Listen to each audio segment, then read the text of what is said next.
What's going on, guys, and welcome to the brand new episode of the Out of Pocket Podcast. I'm your host, Zechs. As joining me as always is ZetaZephyr. Oh, You kind of cut out there a little bit. I don't know why, but yeah, Michael is wrong angle. Hello. all right. And today we've got a pretty packed show for you today. We were not expecting how much was released in the past 2 weeks, but apparently a lot. So, first off, if you enjoy the podcast, please, follow us on YouTube, like all the socials, follow them there too, and follow our streams for when we do go live, so that you can also watch this live as well. We do these live every other Friday, and they go on YouTube. Presumably that's Saturday morning after recording. Now, whether or not they're cleaned up or not, that's a whole different story, but, you know.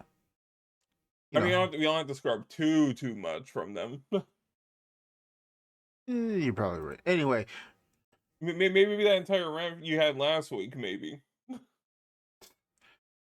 Well, anyway, on that note, we start off with a break, our time off, get a recap of that, and then we go into news, and then whatever happens there. So anyway, Zeta, how was your break? And you're starting off first because I want to eat. Fair. Honestly, not too much happened. Just a lot of chilling, a lot of farming in different games and whatnot.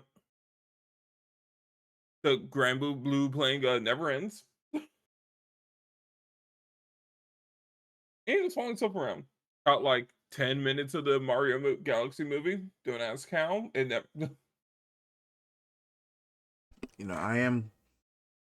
Part of me is kind of like I kind of want to go see it still, but part of me is like I also heard about the drama being apparently an insane movie to watch too. So I don't know. I have to see tickets. I mean, the discourse around the movie is so bad. People are now saying the wedding scene from Sonic 2 was fine. For what movie? The Sonic 2. No, I mean, what are they comparing it to? For Mario Galaxy. Oh.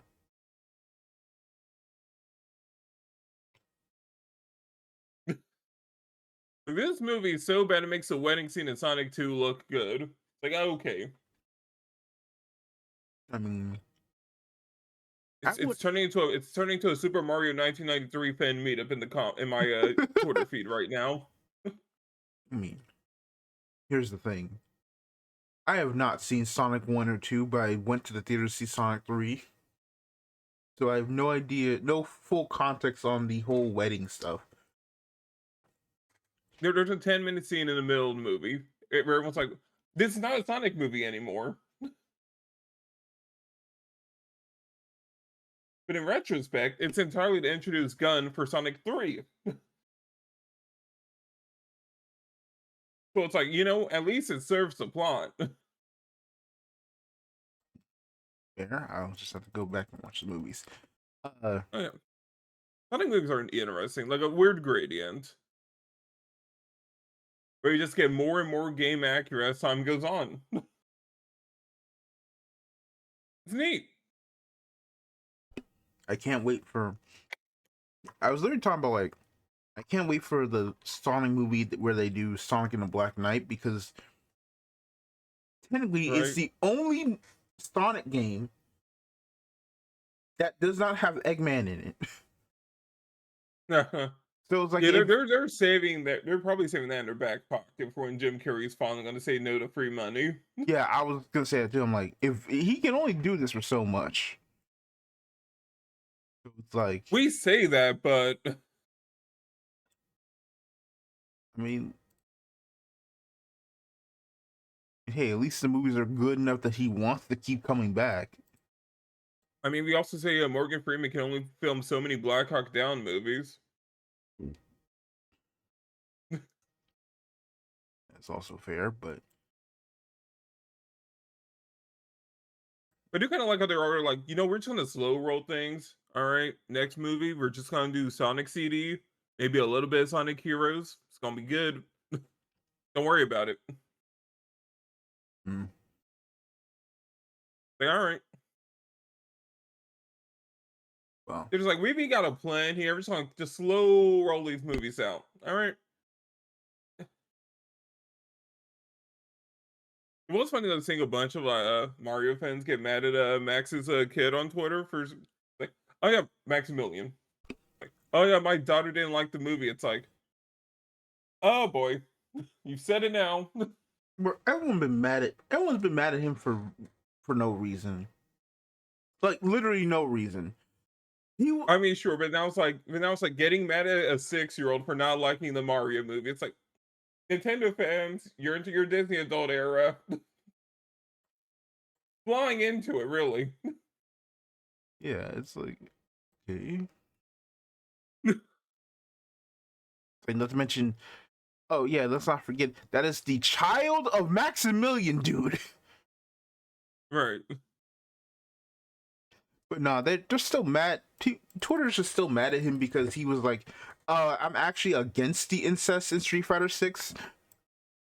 Right. And they're like, you're a tourist. I'm like, oh, this is how you know the whole website cooked. Imagine calling Right. the fighting game guy,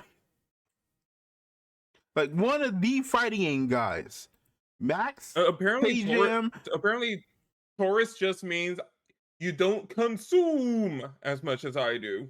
You're not consuming hard enough. No, apparently tourist means.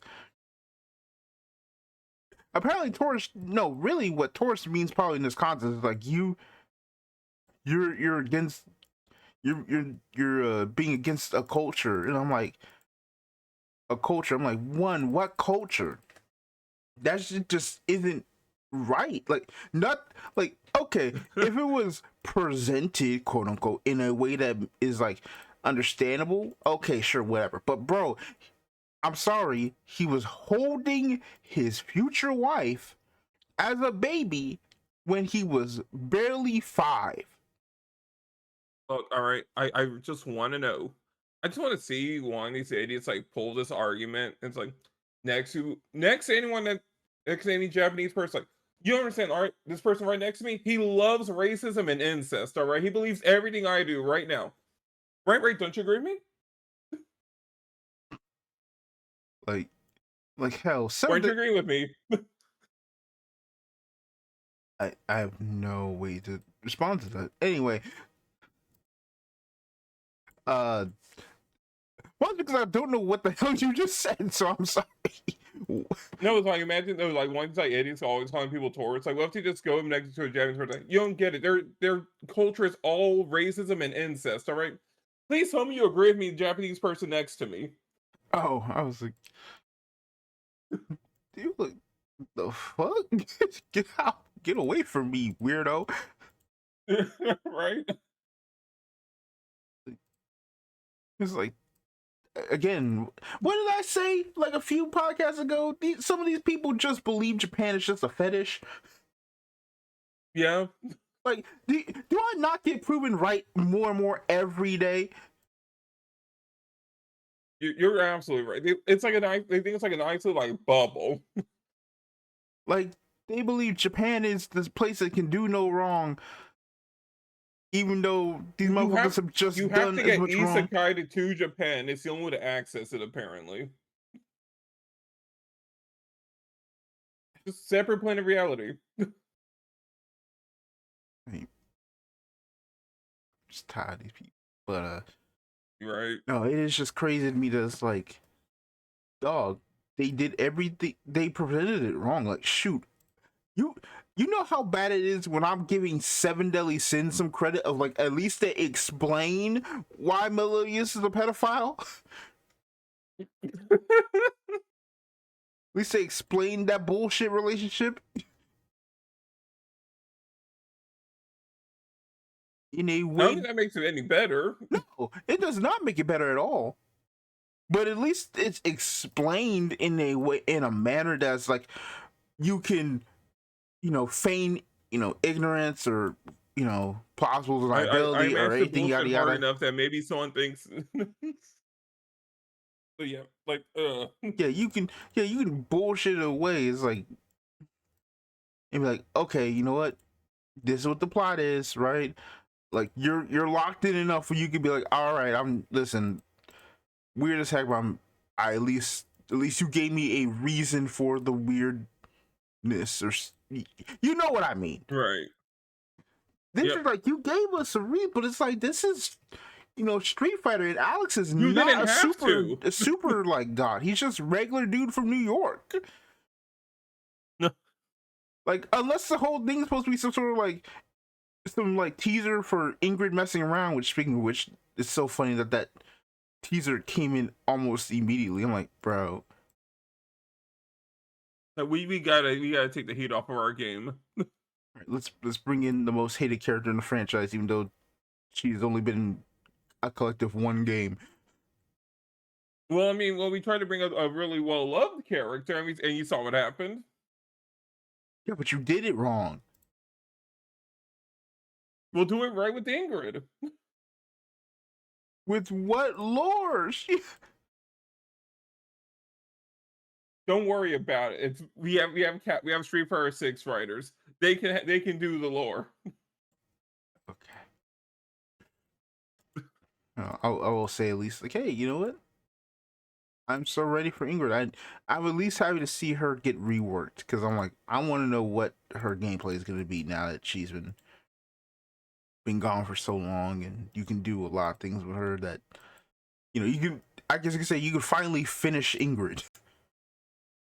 Right. All right. Anyway, you may continue. Other wacky news. I'm just doing things like in a slap hazard method. I'm just shooting stuff out, right? I'll reel it back in later. Other random news. Snowbreak has officially crossed the 1 month mark of being offline. And they promised a free SSR for every day they were offline. They may as well just stay offline at this point. No, there's no way they didn't do that. You're lying.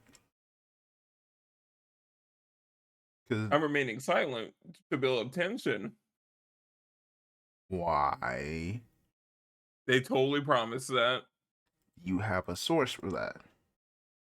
If you have a free SSR, like one free pool every day, and then some extras.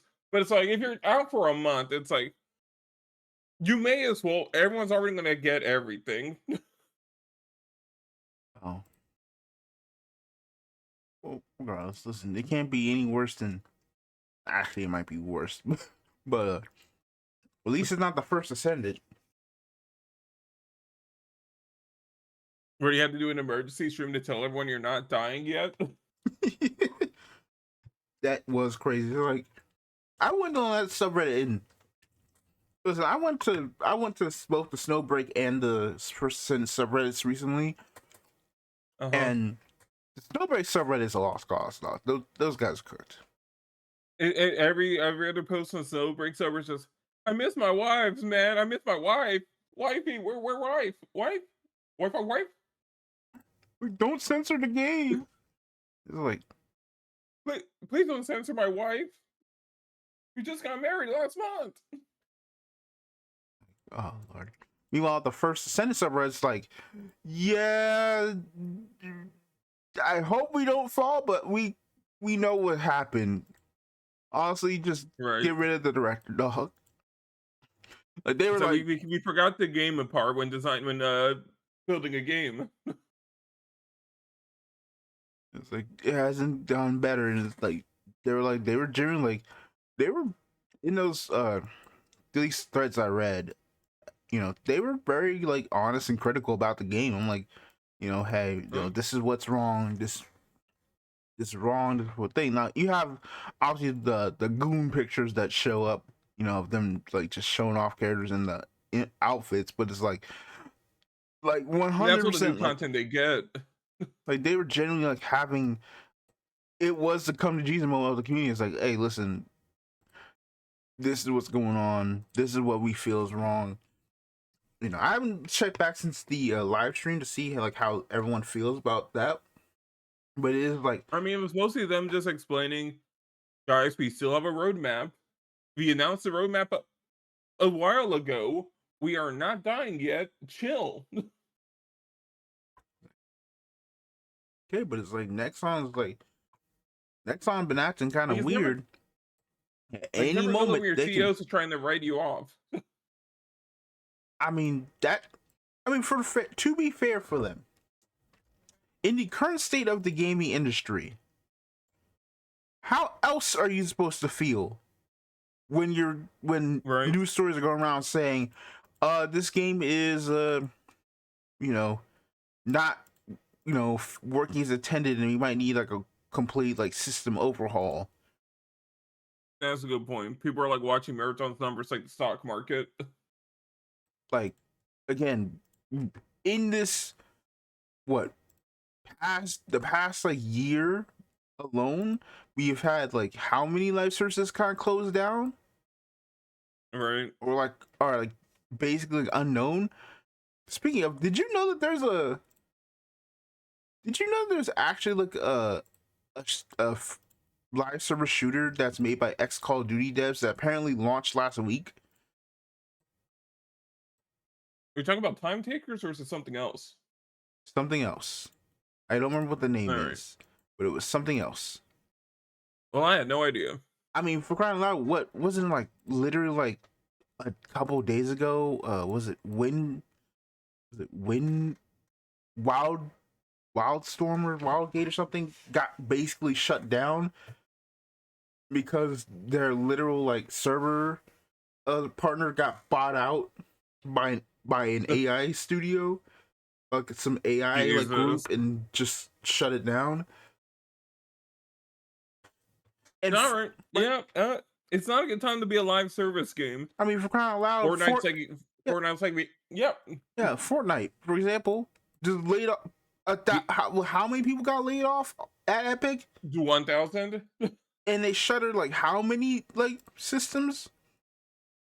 Yep. Like 5 systems. And it's like, you're Fortnite. You made To all be the fair, money. all right. To be fair to them, Rocket Racing was pulling like maybe like 50 people on a good day. Yeah, but even then, it's like, how are you? Like, how are you? Like how much they made? Like what? How much? 25 billion last year. See, Fortnite ran into a problem, right? And that problem is the line must go up.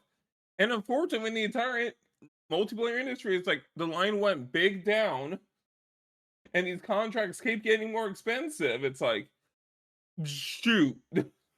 Was like, it's both like, are you're mismanaging, or you're throwing it into something that probably doesn't need to happen. They need a real back.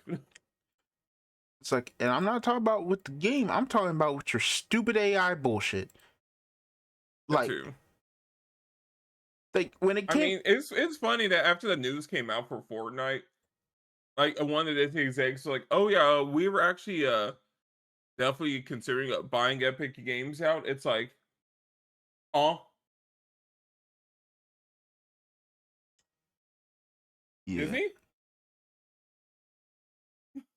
don't do this. yeah, it's like, this is not gonna work. It's like, it's just them trying to consolidate because they're like, oh, what if we own All right. Fortnite? But then again, people are Like delusional. you know it's bad when Fortnite's making Save the World free finally. Yeah, I saw it. I was like, think that wasn't free already? No. That shocked me. I'm like, wait, that wasn't free already, huh? Yep, separate $20 box purchase.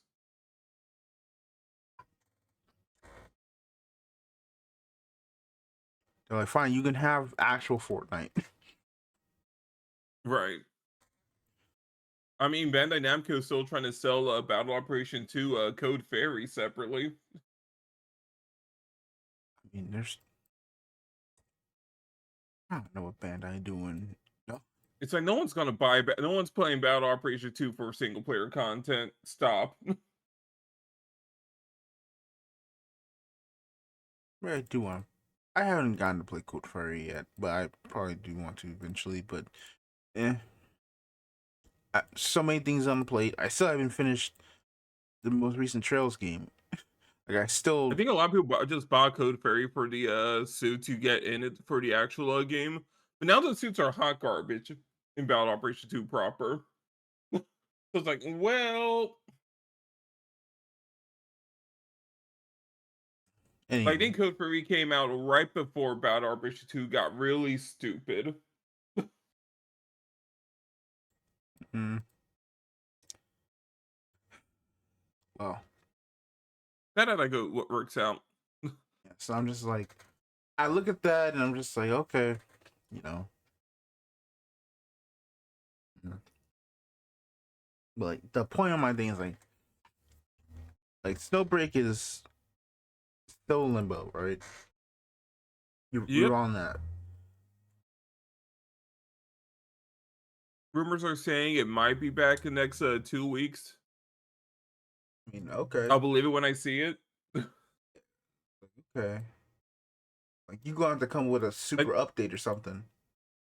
like the current cope I've seen from the player base is that like guys who are just moving the servers out of China to avoid censorship. It's like it doesn't take a month to move servers. And hey, by the way, here's another thing. Where are you gonna go that's gonna prevent censorship, dog?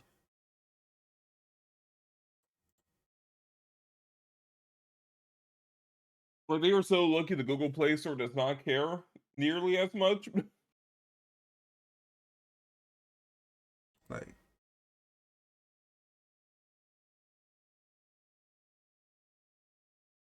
Silly. Not gonna work. But speaking of being sent to pasture, Hollow Stars, apparently. I listen. I I read the whole. I got that little thing talking about Kiana, kind of saying, saying her thing, and I was like reading it. It was like okay, it was a quick read fire, but I'm like, oh, that's bad. They actually were like, you know what? We give up. They can sing.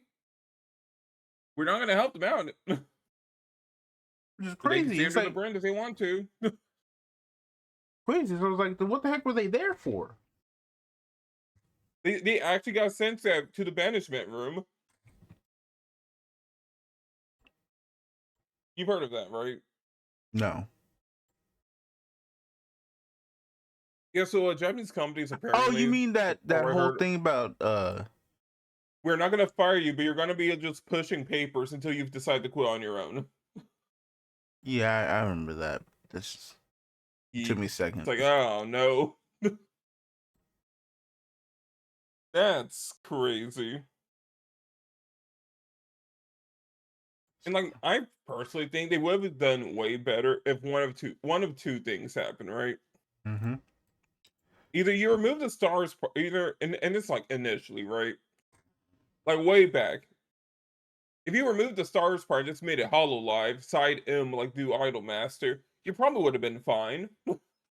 I mean, Alternatively, you remove the Hollow part, so you don't get a bunch of Hollow Live like people against like males interacting with Hollow Live members. You just go, here's our set completely separate move.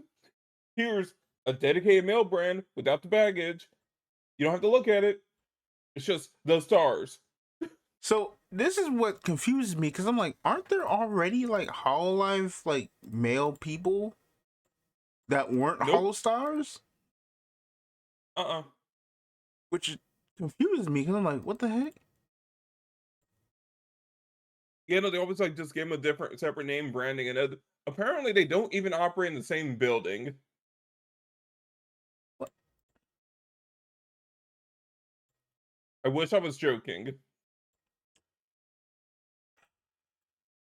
is why I switched my stance to I don't like corporate VTubers. Like Hololive really were like, you know what? What if we just practice segregation for streamers? Like, I'm just like, wait, what? Because I'm just thinking about. It, I'm like, you know, you have this whole card game. Why have Hollow Stars not been like implemented in there yet or something? because Right. like that's part of your group, right? So it's like I'm wondering like when is one of the guys gonna come in? It's It's like they were never getting in.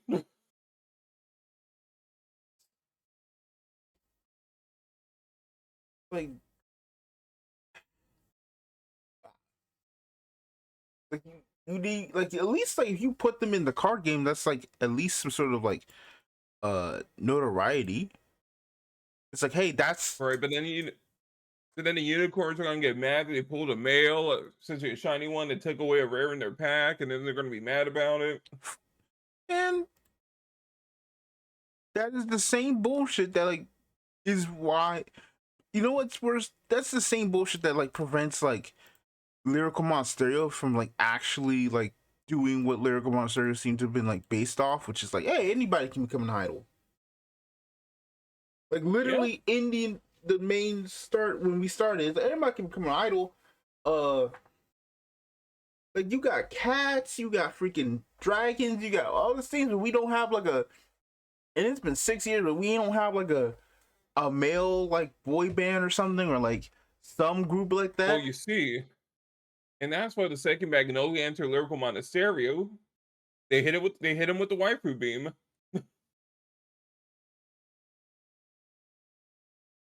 I mean, to be fair, cats are Red, more feminine, but yes. Red Moon's like, sorry, we can't help you here.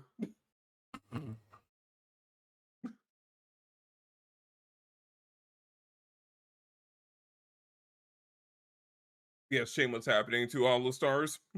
That is sad. Again, I don't know much about them, but you know, I just hope like something gets done and done right because it's like that's just because like again, like if you're like one of your big people is like saying this is bad, I do not agree with this at all openly. Yeah, that you're probably gonna get some pushback from that and be like, yeah, maybe we should need to rethink what the heck we just did. Like at this point, right? Let them keep the IPs and just let them like form their own separate group. All right, just let them keep the models and the branding. You can move the you can move the cover stuff. Just let them keep the models Just be like, you know what? and just say you're free. Just basically go the Noval Kami route of like, hey, listen, you Right. can you can have it. Just give us like some money here, and we'll just completely cut ties. You can have your branding and move on, be independent or whatever. Yep. Which you know, speaking of, that's still funny to me how like Nova was able to buy her stuff and then like not even like a week later, referee died. I'm like, oh, you know what? Oh, she was the load bearing VTuber.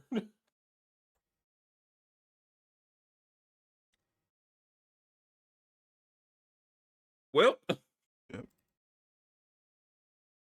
All I can say is like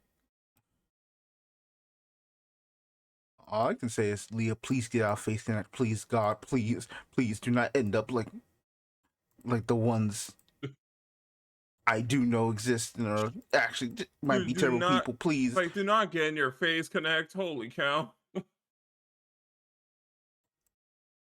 like I say that only because she's the only like person I know that generally like does like the weird cult games. Like please, Uh-huh. please, for the love of God. Like, I'm sure there's some great people in Phase Connect. Too bad about the fan base.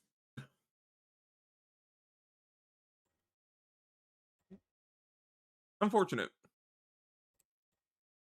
Other miscellaneous Like stuff.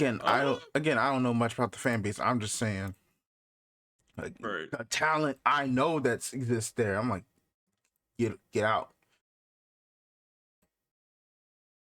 please. Right. Just get out Uh, of there. Pippa oscillates. Unfortunately, and that's all I'll say on that matter.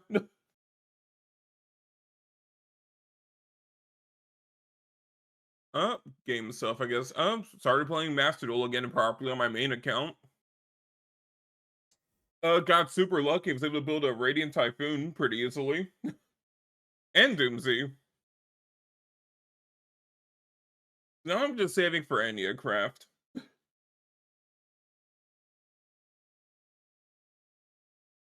Like, I didn't even want to build a Radiant Typhoon, but the game's like, all right, you know, it's been like, here's a 10 pool, here's like 2, 3 copies of Radiant Typhoon Visions. Like, all right. I'm guess I'm playing MST. Fun deck. I totally see why people like it. I totally also see why it's too strong for Genesis. Be untouched. Fun.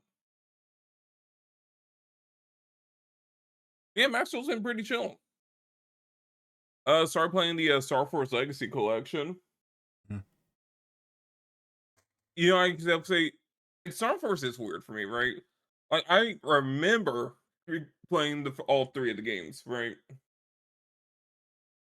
I cannot tell you a single thing about any of the 3 games. It's like I've been in these before, but I don't know how. Like, I do want to get that game, but I gotta save some money for taking care of some stuff. I'm like, it's such a weird feeling where it's like, man, this should be some like deja vu, but I'm like, nothing's coming to my brain. What do you mean I just completely memory hold the entire Star Force trilogy? Crazy how that works out.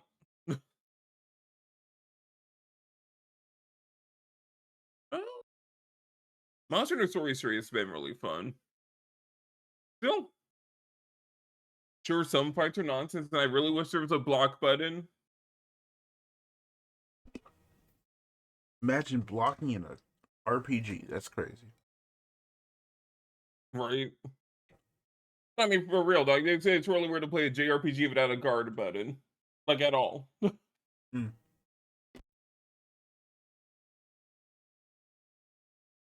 Which is weird in Monster Hunter, because at least that game has a dodge roll. Like, oh, there's nothing. Oh, you just take the hits. Okay, Capcom. So I didn't know I was playing against the worst Monster Hunter player ever, but all right.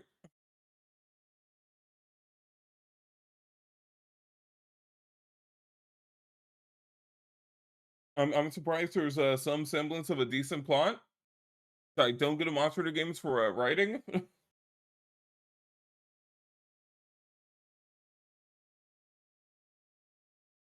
Or apparently continuity.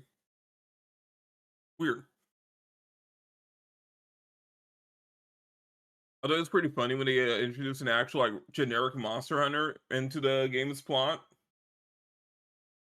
It's like, oh, what's this bozo doing with that great source? Like, I don't know. What are you doing writing on Monster?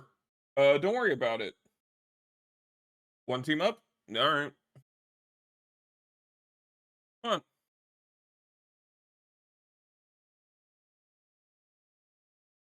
Like Nito did crossing the streams.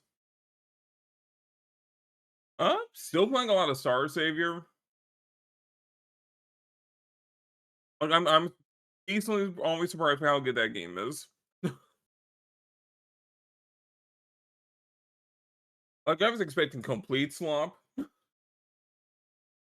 No, no. April Fool's event was kind of wild.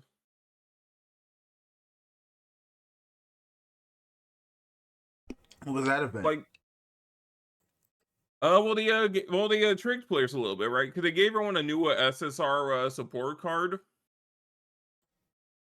Mm-hmm. Everyone's like, "Whoa, oh my gosh!" Let me see if I can find it. I have a picture of this thing somewhere.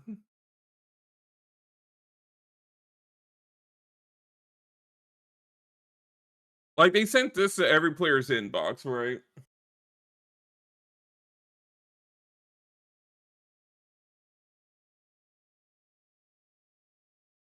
And then it's like, oh wait, this is hot garbage. Whoa.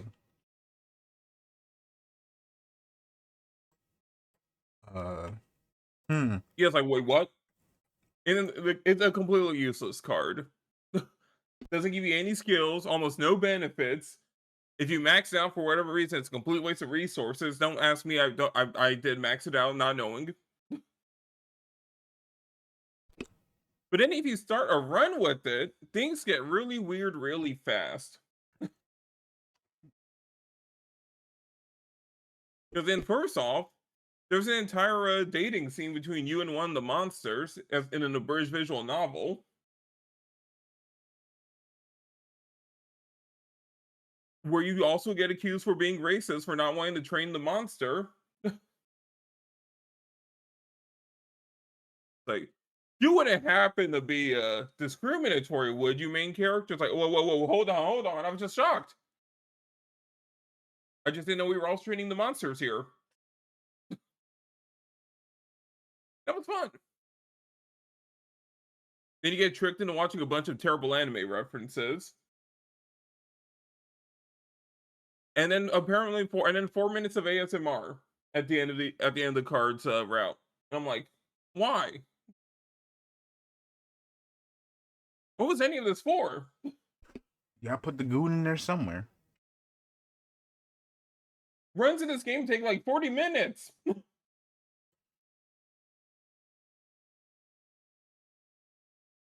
It's overall on April Fool's jokes. Obviously, I'm using the April Fool's joke for Nikkei right now. Yep. They quote unquote released a new character who is. I heard they also unreleased her. Yep. So That's crazy. this is. No, they do it for April Fools. They let you play as a character who is not playable due to the lore of the game. So first one was like and they all have continuity, by the way. So like the first one was you get to play as Shifty, who's like your navigator and a comms person who leads you, who helps you. She finally comes out and she just all of a sudden is just strong enough to she can hold a Nikkei weapon and actually fire it, which humans aren't normally supposed to do that. Which now with all the information we have, this kind of thinking. That's all I can say about I mean, that. can you just give someone a Nikkei arms and just Well, but anyway, so second one you get to play as Suyen, who is the CEO of one of the big companies in the game, who is a complete brat. So she's just like, and then another character. so you just see her kind of like trying to shoot, and she's like shooting over the barrier, like trying not aiming. And her burst is like she's calling for help from Matisse, and it's very funny. Then the third one, which is relevant, which is they released Mecha Shifty, who is literally a gun tank version of Shifty.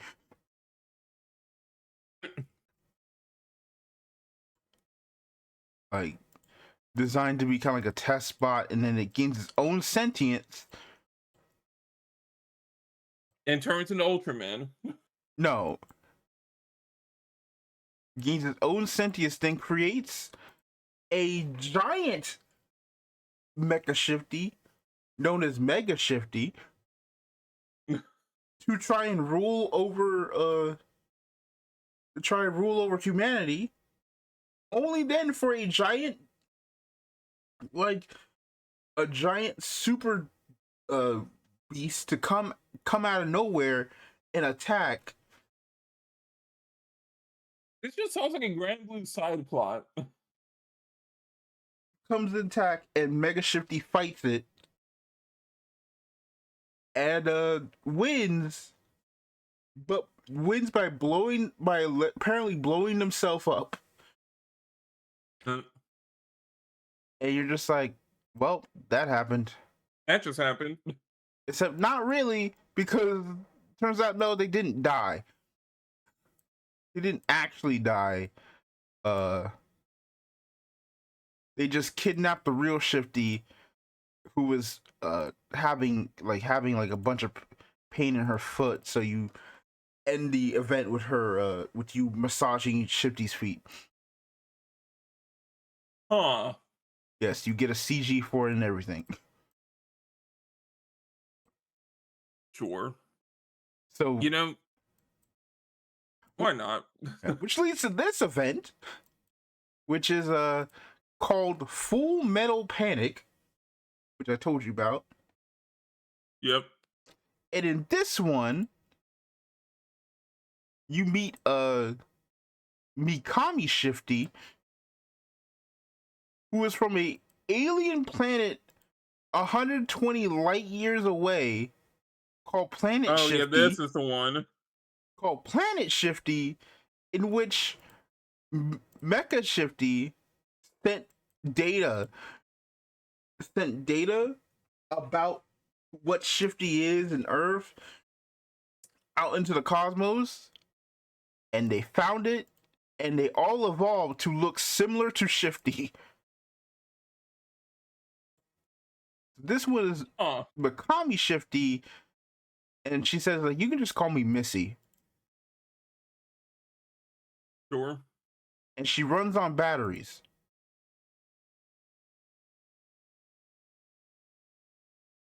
AAA batteries, to be precise. Hmm. And Not very efficient batteries. nope. But when in fights, she is basically an Ultraman. In fact, her burst is to turn gigantic and stomp around and destroy all the raptors.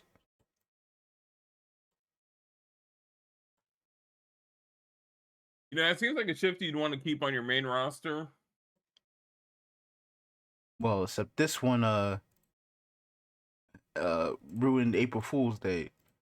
So the whole meme of April Fool's Day is that April Fool's Day originally, the first one was like the commander's favorite holiday, and now by this point he's like, I don't ever want to deal with April Fools ever again.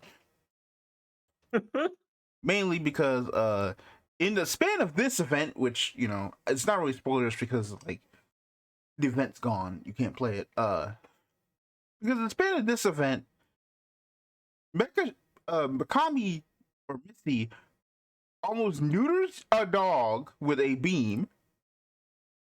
Oh. Gets a bag of like flower seeds to take back to her planet. Might have accidentally killed Brid and Diesel, members of the railway force.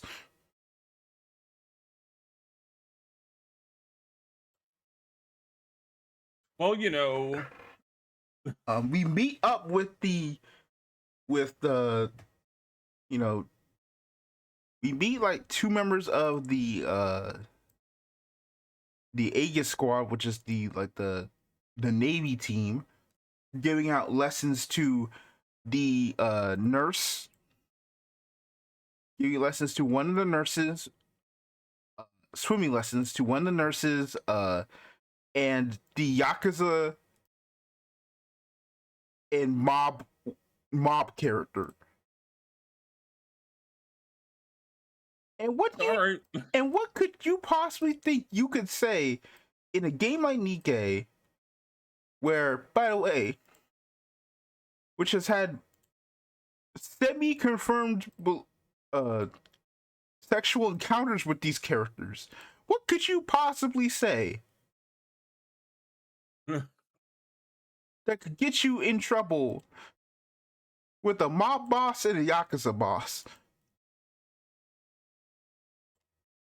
sorry, I don't have any cash on me. No, she basically makes a joke that the flower seeds you got fill her up so she can't swim.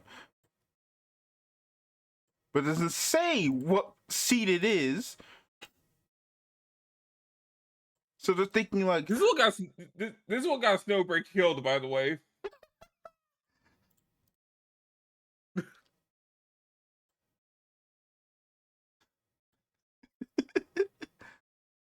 but it's like, so it's like, oh yeah, no, it's like I'm full of this one seed. It's like, what? And you just see them all stare at you like, what?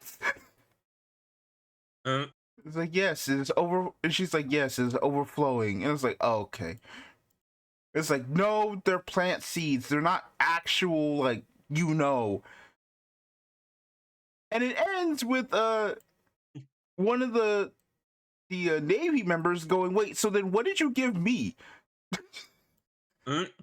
Self-reporting by accident. It's like, I mean, oh no. And you just run away. then the then the freaking evil monster comes back. You have to fight it. Then you have to fight.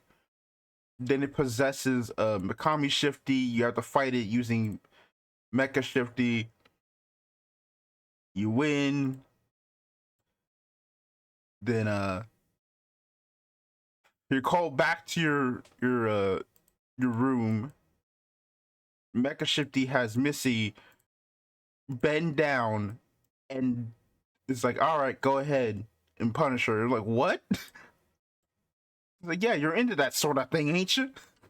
Like, what are you talking about? And just starts like spanking Missy. I was like, what is going on? All right, as a punishment. And then it's like, all right, well, it's your turn now, and leaves. Just flies away. It's like you're just sitting there. My job here is done. Yeah, you're just standing there with this alien with her booty up, booty up in the air. And before you lose it, and right before you finally just say, you know what, fine, I'll do it, just once. Your team comes in as they've been like hiding in your shower room the whole time, ready to prank you, and see you in the act about this. And it just ends with you just crying in the corner of your room, just ashamed of what you've done, of the whole day, the whole event. All right, I think I found the screenshots of them calling the main character in ZetaZephyr racist. Probably took way too long to actually like describe that, but it's just insane. And the pacey's in order. But yeah, that is going to be updated next year. You know, that's actually somehow crazier than the April Fool's event for Grand Blue. That one was just, all right, it's like, all right, main character. It seems that all the moms of all these characters have decided to come onto the ship to do an inspection and embarrass the entire cast. You know, get some nice shenanigans. Everyone's like, yeah, moms, woo. Until one of them turns out to be a Lamia in disguise. And then it hypnotizes the main character. And you have to, and the entire cast has to stop them from what side games likes to call goo goo babies from happening. What? Your mission: prevent the main character from enacting age play with the Snake Woman. That's the April Fool's event. Okay. I wish I was joking. Well, I would would say more, but I want to move on because I have that stupid song that MBT keeps playing in his streams, Alright. rattling in my head like trauma. Other fun April stuff if we're on that line. G Generation Eternal finally decided to give us the one of the characters from Celestial being the movie. And I'm like, I did not need to know this guy's actual name for fake movie Setsuna. Now you Just know. Michael. Just Michael. I mean, I think they probably said it in the movie. It's like you know it's a fake because it's a regular name. Get out of here. You're not a Gundam character. You know he's gonna be a command pilot in the card game eventually. Right. Funnily enough, he's actually a really good pilot.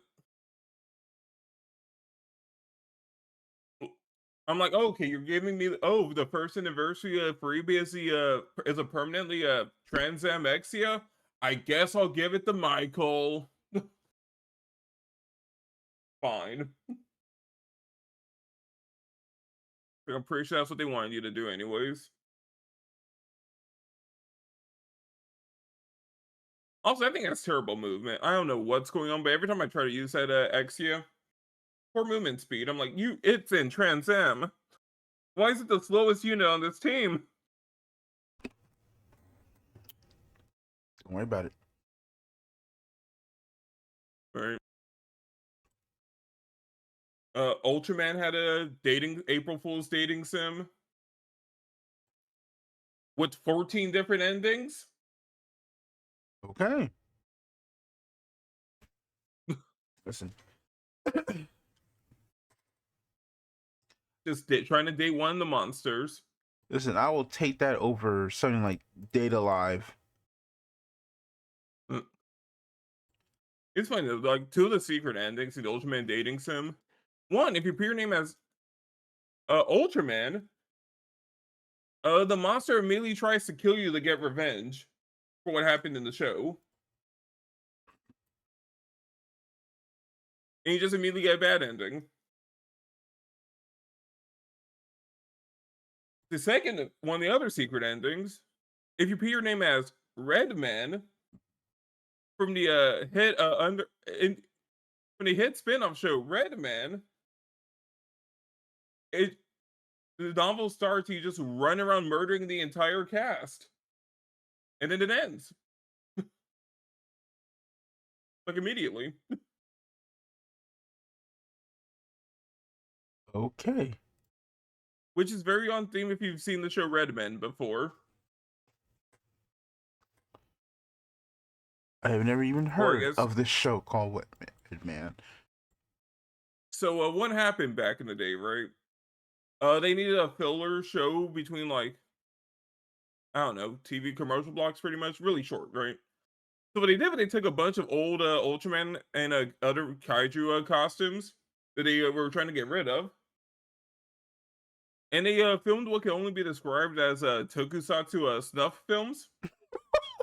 What? There's no other way to describe them, all right? There's almost no music. You just hear loud footsteps, a monster walking around, and then Redman appears out of the corner and loudly and brutally kills the monster. And then the episode ends in like 2 minutes. And they filmed over 100 episodes of this. Okay. Like I think there are some episodes on YouTube. Like it is so eerie to watch them. Just because of the sound design. And they're filmed in a pretty like deserted environment as well. It's like there's nothing but dirt and cliffside. And you just see some dude come out of the corner and just start murdering a monster.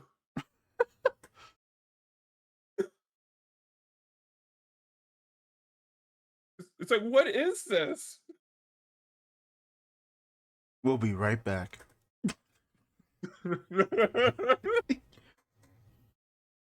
Like, you legit just start rooting for the monsters pretty fast. Just hoping one of them will live. Great show.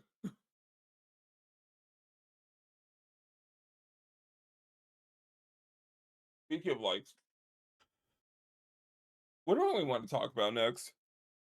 Chaos or Nightmare's having a rough time right now. Hmm. Because the people just want less gameplay. But then the devs are like, all right, so for our pre-season, before season 3, we're adding a new mode. It's like, oh no. Like, come on, guys, we're putting in Deadly Assault from ZetaZephyr into the game. Aren't you happy? And I was like, please stop. We want less game.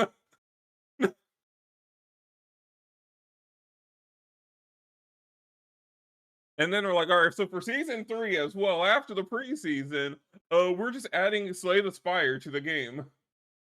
Pure roguelike, 5 ascension levels. And there's going to be some great rewards for completion. And it's like, please stop. This is the first time. Like, I've never seen a group of people who want less game in their gacha game. Like, listen, you just have to do the dailies. You don't have to do all this other. Right. Like, And then they're probably like, all right, we know people have been asking for a way for a sweep feature for our roguelike mode. So here's what we're gonna do. All right, here's a new consumable item that will skip one battle in the dungeon. And it will just run a simulation of the fight. It won't skip it. It will run a simulation of the fight. If you built your deck poorly, you might just lose if you use the item. The anti-sweep.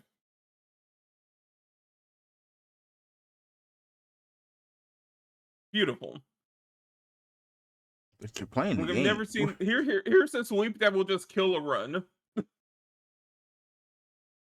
What happened? My deck is perfect. Yeah, your deck is perfect if you're not playing.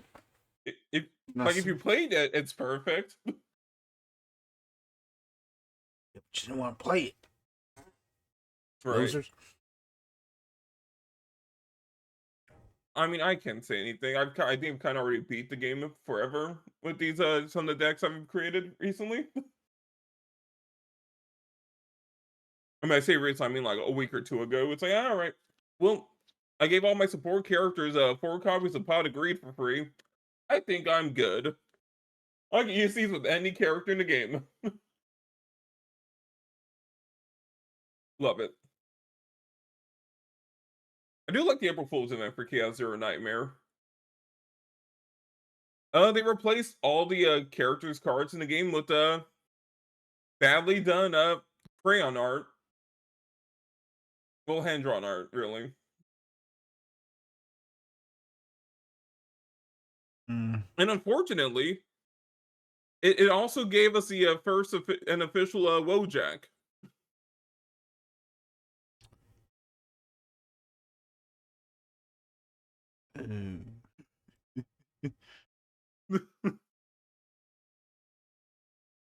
There were some great memes in there. It's just like, oh no, why would you do that to her? I get it. She was the first nerfed character in the game.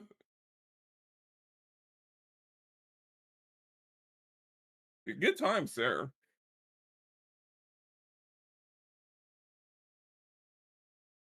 So this part 2, loving it still.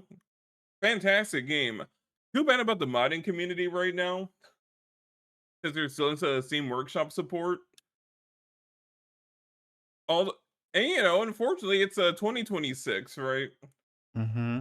So almost every class mod has a ton of AI art in it. And I'm like, God, why? Like, ooh, new class mods. Like, some of the artwork has been generated by AI, and it's like, but it's every card. This sucks.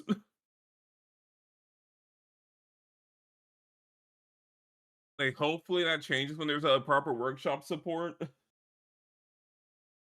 I'm like, I want to actually enjoy some cool mods here.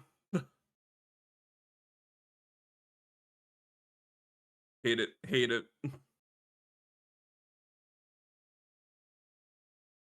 Oh, anime stuff, anything. Oh, Trigun ended, thankfully. I will say the final episode of Trigun Stargaze, probably the best episode of that season. It's good. Hey man, this was so disappointing up to the final episode. Why can't you have been this good earlier?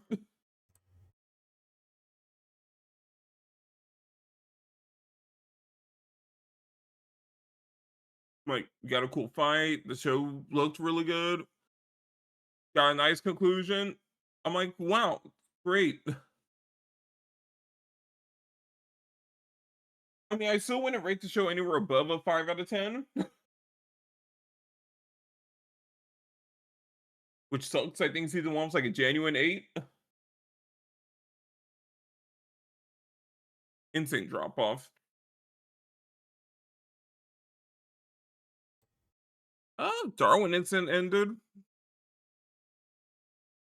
Thank God. You know, it was a neat end. It was a neat end show.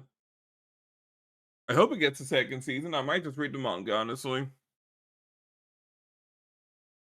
Even if one of the episodes like, yeah, guys, unfortunately, he's undergoing puberty finally. It's like, oh no.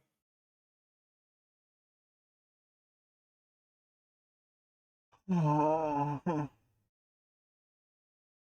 Yeah. I don't. It did give this gem a piece of dialogue.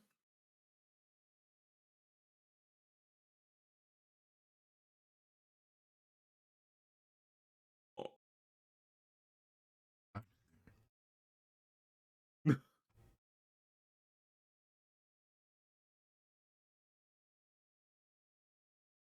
All right, bro. I'm move on. Talk about anything It's else. even crazier in it's crazier in the sub because he does just like drop an F-bomb in Japanese. I'm like, huh? What? Correct. No, I'm not showing that, but it's like taking damage by seeing that character talk about that is like, oh my god, He is half human, all right. I don't care. I don't care. Look, it's terrible out of context, but like I get the message behind it, where it's like, all right. I could not Even care he's about the like, message behind it. Please move on.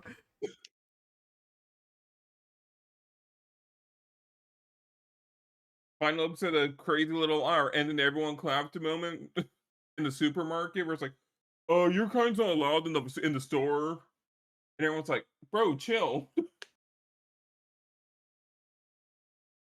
Kind of cringe, kind of funny, and like this is not what happens in America.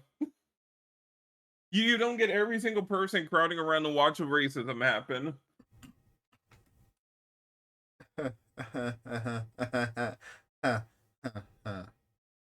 Okay, not every single person in the store shopping, just all stopping what they're doing.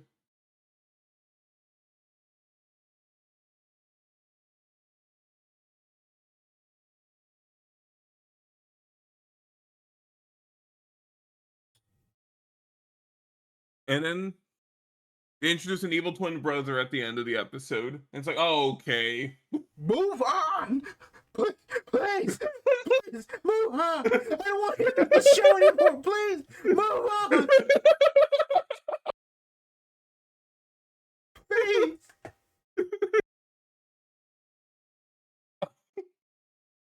That's the most visceral reaction I've seen to a show. I'm trying not to burn my. I'm trying so hard not to actually burn my vocal cords out. There. Oh, MF Ghost ended its third season? Third season. Mid race again.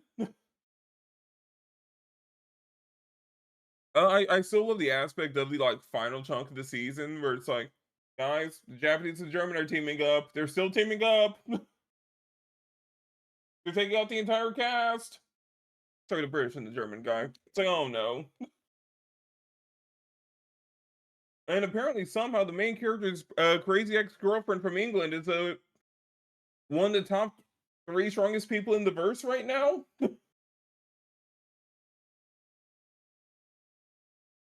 Oh, you see, she was also trained by the main. She was also trained by the by the previous main character in the art of British driving.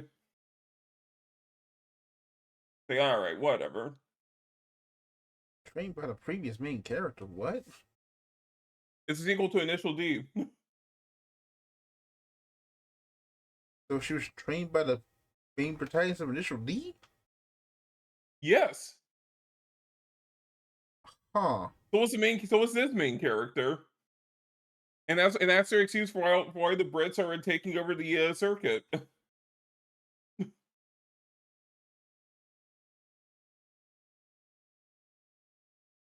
Okay. Yeah. Well, I've just come to recognize all these car manufacturers as character classes in a video game. It's just kind of how the dialogue sounds at times.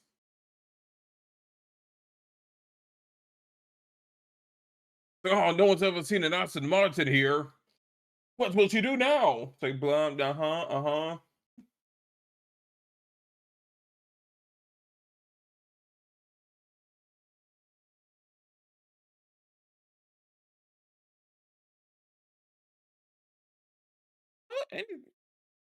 Any their silliness. Gavin Infinity's been kind of neat. And like I think I've come to realize something about Gavin Infinity. One, it's not a Gavin show.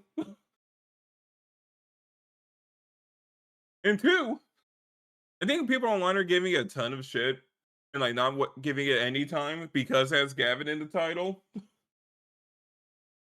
Probably because of the first point. Hmm. Like the name is just carrying a whole load of baggage. Everyone's expecting something exactly like the 80s show. Like, no, this is something completely different.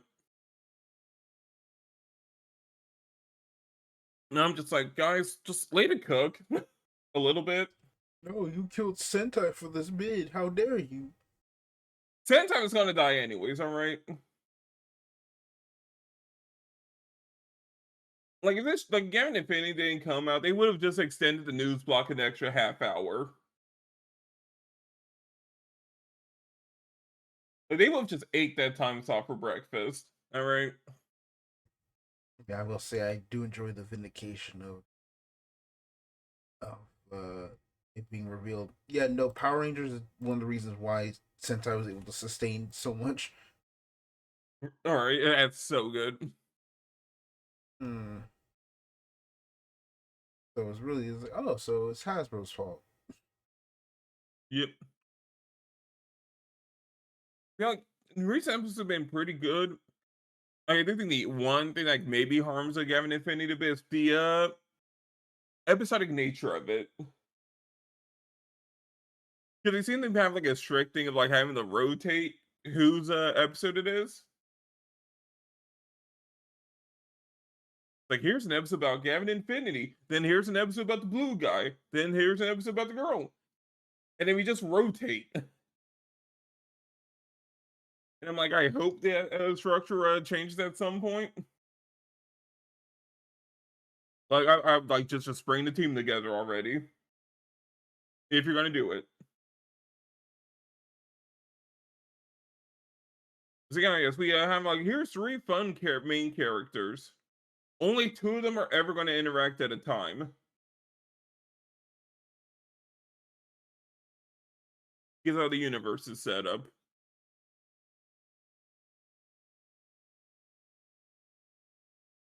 It's a little silly how that works out.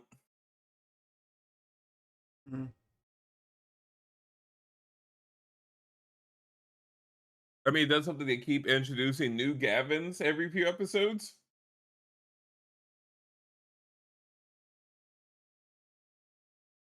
Which I have a feeling is gonna catch up to them at some point. Right? Probably. Like here's Red Gavin, here's Silver Gavin, here's Yellow Gavin, here's Gavin if it was an Ent. Here's Evil Gavin, here's Ninja Gavin. Any more Gavins we didn't know about?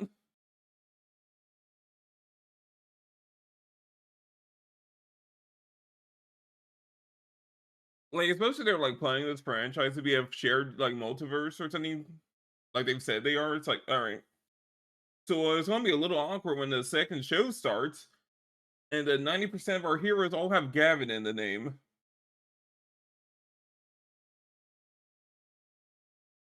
You might want to stop doing that, Don't worry, they'll figure it out. right? I mean, it's called They'll, Gavin they'll just kill off Infinity. well, yeah, the main character is named Infinity. He's the Infinity.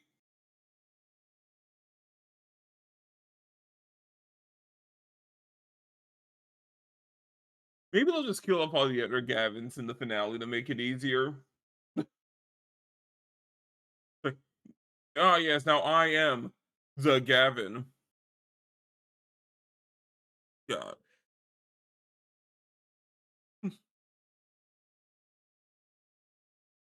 Hold on. Oh, Zets has been neat. Like Zets has been on a roll since part 2 started. Part two. It kind of helps that part 2. What you mean, like the second half of the season or something?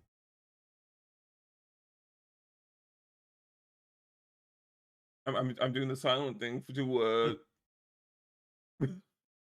no, I mean part 2.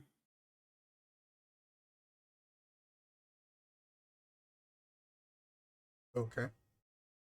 They released a video saying you don't have to watch part 1. What?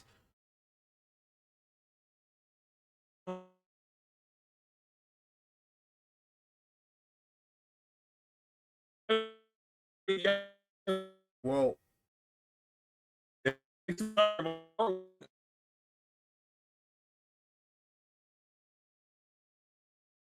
on. You started cut out.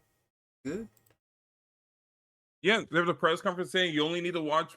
You can just start at part 2, and then they released a trailer and a recap of all of part 1. Wait, did my internet drop?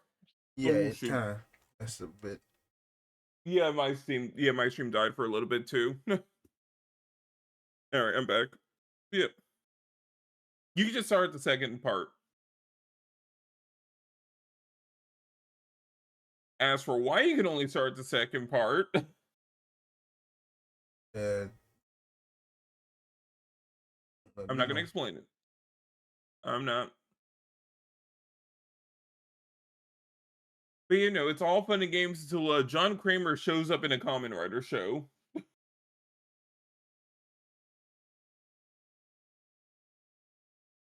That's been awesome.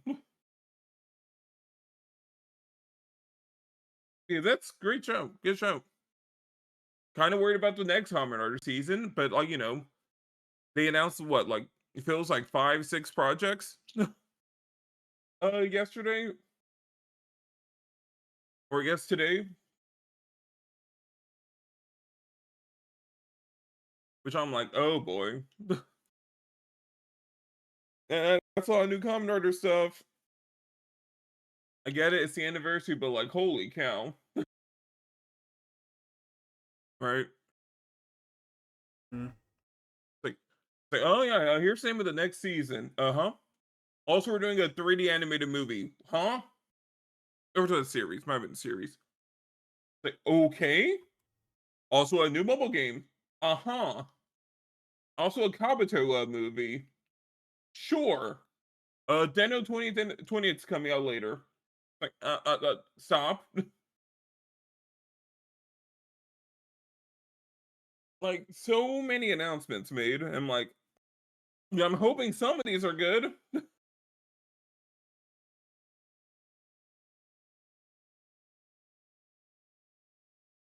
I have no hope for the mobile game.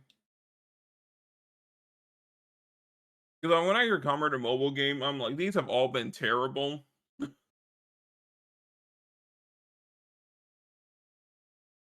Like, unless it's a big budget, like like actual, like, game,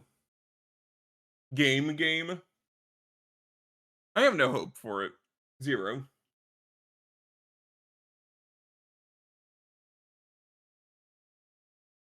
Anything else? Ultraman news has been pretty slow recently, thankfully. Although apparently, like, the rumor mill has been getting a lot more elaborate, like how people are getting information out about the next show. Because someone's like, "Oh yeah, yeah, an employee broke into the offices, took a picture of the actual suit for the next Ultraman series, and then ran that suit through AI to create a sketch of it." So it's not like a fish like leaked. It's like, buddy, this is way too much work.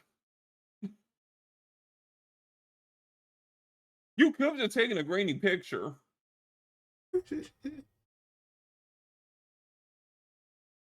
No.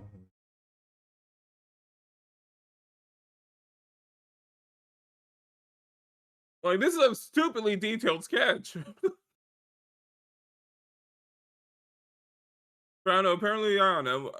According to some people, Super Anime just kills leakers. Don't worry about it.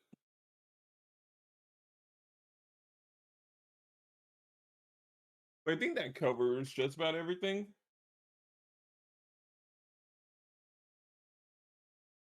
I hope I've stalled long enough for you to finish eating. Oh no, I'm done. I've been done for a while. All right, cool. Passing it over. All right. Well then, you know, the voice. Yeah, going with that. Uh, last time I actually started voiceover courses. So we had, Oh, nice. so, yep, did the uh second of those last this week. And then my professor was then said, hey, I'm doing hey, y'all, if y'all want, y'all can come and watch this me on my own practice, on my own lesson, getting more training. And I'm like, I watched it. And I'm like, okay,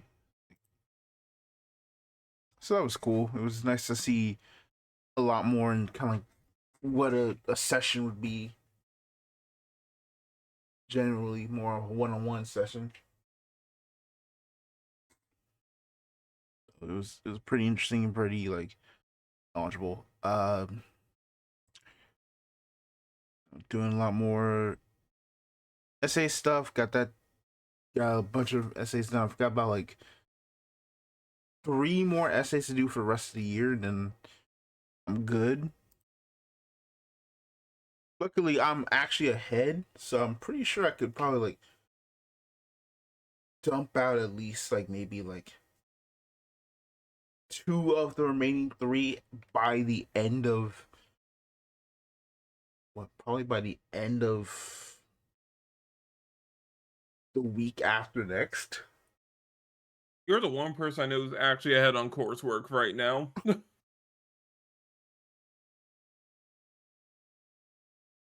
Again, I only took classes only specifically because I'm like I have to be legitimately ready to lock in. Right. Because I'm like I'm not messing around anymore, and so Fair. so I'm like, hey, get it done. Don't even play around with that no more. So, I have moving on to gotcha stuff. I have, we talk about Nikkei. I am kind of like waiting for Billy to drop in Zenless to just pull for Hell him yeah. and we move on. I'm like, And finally a good Zenless design. Holy cow. then just playing through some of the Wuwa story. I finished the half with I'm forgetting her, the Augusta. Played do the Augusta quest, and so I'm in the Ono stuff now. So don't really have a opinion right now to say anything. I'll probably come back when I finish all of Renacida and just kind of give my thoughts on that. Uh, um, taking a break from Shadowverse because they're just like I'm pretty much like I pretty much like finished the season the pass like um already like a week or two ahead of schedule. Yeah, And that's fair. Like finishing a battle pass is an excuse to just go like, all right, I think I've played enough. yeah, and then the next one is like a character I literally have negative care for, so I'm just like, and it's room, which is like I have like 5 room leaders already. I'm good. Tell me when Magna Zero's back. I know we'll get details about our next set. Like, Like I'm gonna lock in if Magna Zero comes back as a leader. I'm like, all right, I'm gonna reinstall Drop a Band. I mean, you could play Shadowverse, but oh wait, no, you can't. Well, foreshadowing. I could. Yeah, you could. Play it for the one time. Yeah. I should probably like I mean I could probably like log in later. Foreshadowing. But what is very interesting is that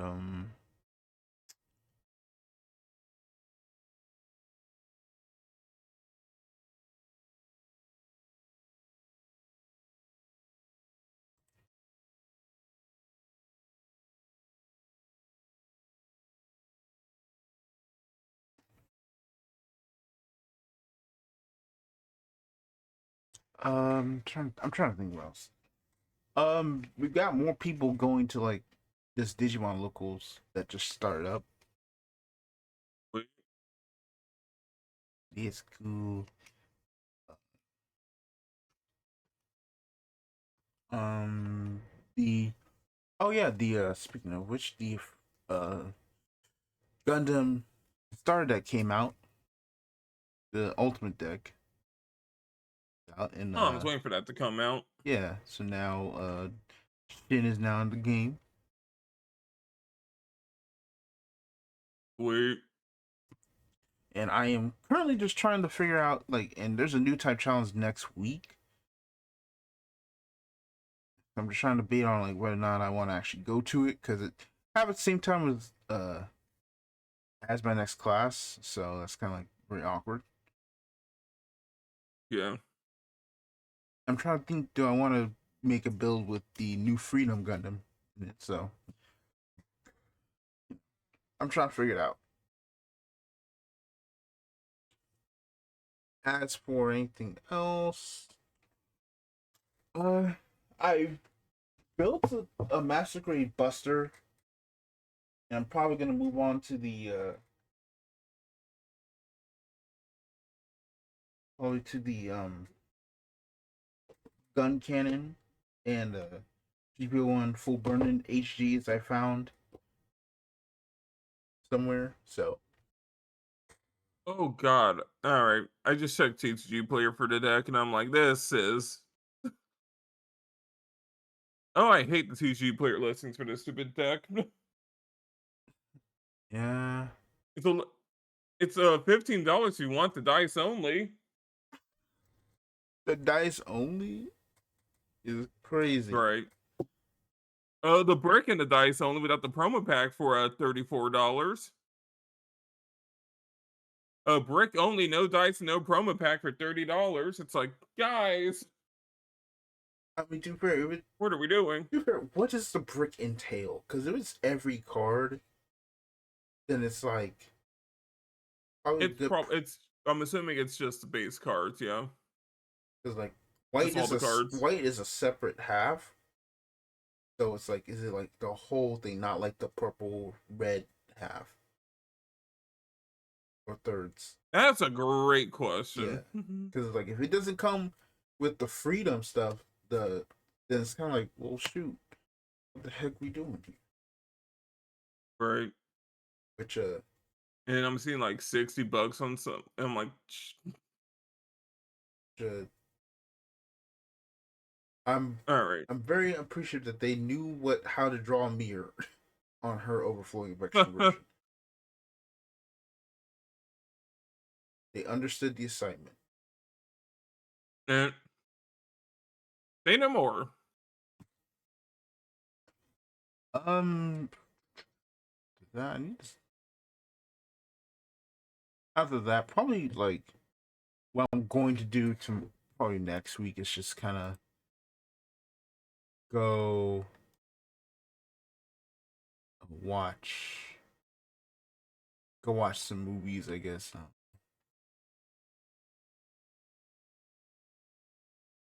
Since I have some time. Since I'll have some time because I'll be ahead of schedule, and one class will just be kind of like, uh, yeah, you don't have to come in.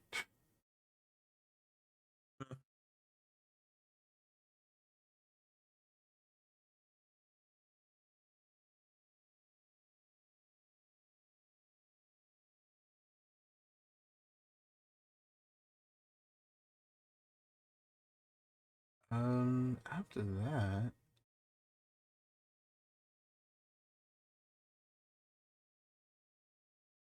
I think that's it.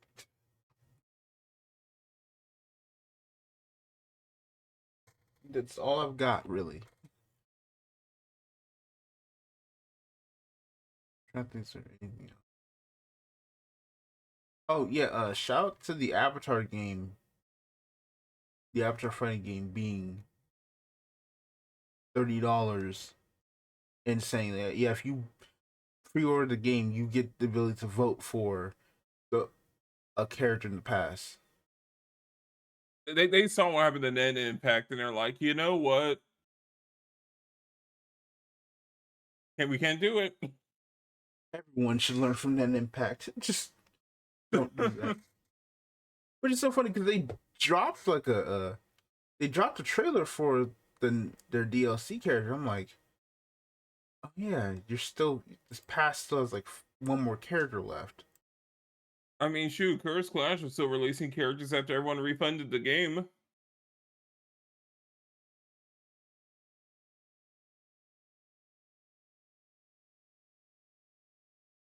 It's like, well, we made the content. We may as well just release it. Right.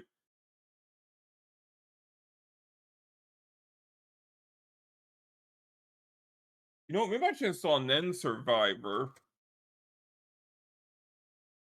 You know what? You should probably go check out Nen Survivor because I'm not doing it.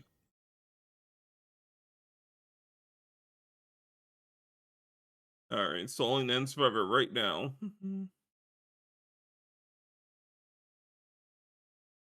I already know it's gonna be a terrible Vampire Survivors clone, but how terrible? Right?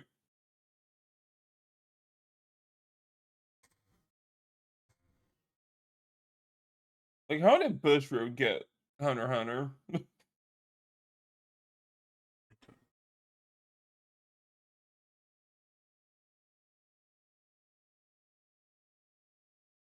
I mean, I know how. He actually doesn't care anymore. Right?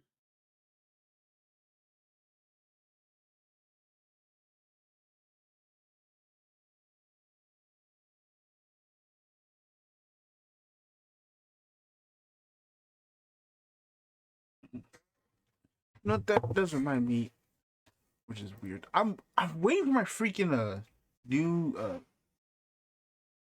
bank card to come in because I'm like, dog, I'm kind of sealed away from buying stuff, and the freaking Grand Archive set dropped.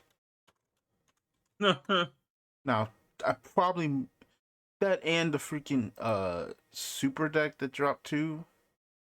I was like, I want that. It's just like, dang, I can't even get my.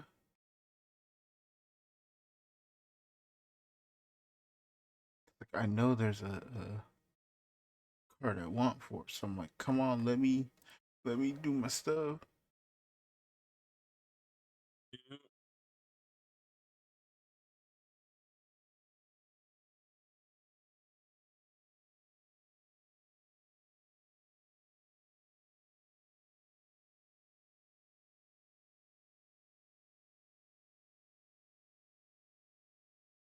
All right. I'm like, I'm just gonna hop on the Gundam if I could find any good price for that stupid starter deck. Mm. But at least sub $80 sealed.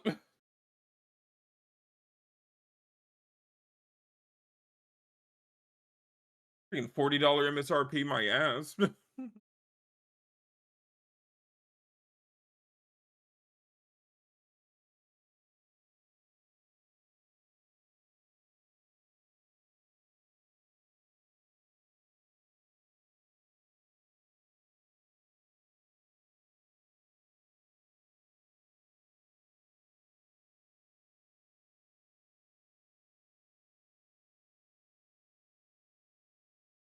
Okay, good news. My my UR for my deck cost $20. Woohoo! Ew. I mean, it's fine. I don't need a angelic channeling. I hope that is 120.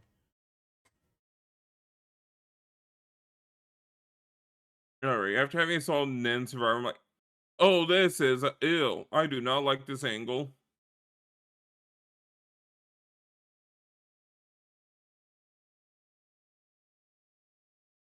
Well, anyway, That's all I had to see.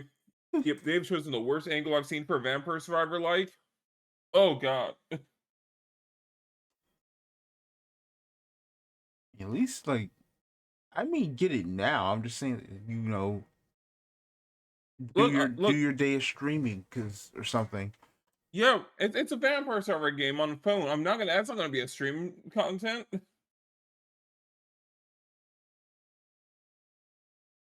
Anyway, here's my quick review. Alright, after playing it for like 20 seconds. It looks good. The problem is the game you've seen like what GPA games had like mode 7 scrolling effect. Um, no. Anyway, it scrolls like vertically. Hmm. Okay. And I'm like, oh ew. Like it just feels off. Like you'd have to play to get it. But I'm like, that's not how that's supposed to look. I've played a lot of Vampire Server like, so trust me when I say I know what I'm talking about when it comes to feel.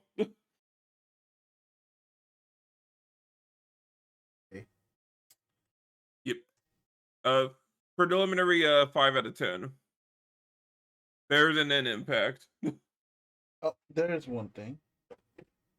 The that special series set for Digimon came in. Ooh. The heroine set. So Yep. my headphone fell out. So yeah, it finally came in. I bought two because specifically for one reason, and that's for the reprint of the expensive arena. The arena like that's still played from BT For 11, the Vmon, secret. right? Yeah, for Digimon, yeah. Vmon, yeah. Yeah, it's the one that's on play when you're Digimon with Beamon or Reachmon, getting blocker and evade till your opponent's turn ends. When your Digimon reach upon their name suspend this tamer, activate one of those Digimons when Digimon effects, and when your blue Digimon unsuspend, gain a memory. Oh wow, yeah. Yeah, that's very useful to have. Yeah, and it's like it was $50, $40, $50 still. I'm like, I bought it just for this. It also comes with a reprint of the EX6 Mirai Mikagura, the BT5 Nokia, which I didn't even know Nokia was in BT5, which is funny. The BT How's the Shine Greymon format going? format. BT11 Akiho, EX3 Hina, and the promo Inori Misono, which honestly I was like, I didn't even know she existed until I didn't realize she was a Time Stranger character. I didn't And know she had a Digimon. yeah, she's basically Aegimon's partner. I mean, I wouldn't. Yeah, I guess. Yeah, she literally like, yeah, you can play it Electron or Digivolve a card to Aegiomon. Which I'm like, she was in this already. We even know what the card did. Uh, That is really banking on her being popular. like, did it? I mean, Inori and Aegomon are like. I wish they had a dedicated volume slider.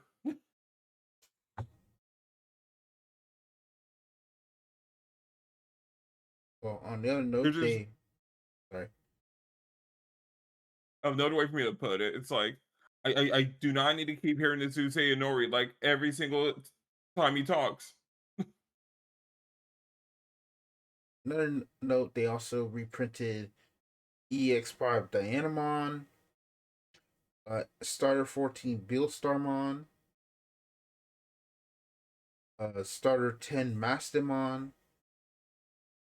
uh, Ophanimon Fall Down Mode from BT8.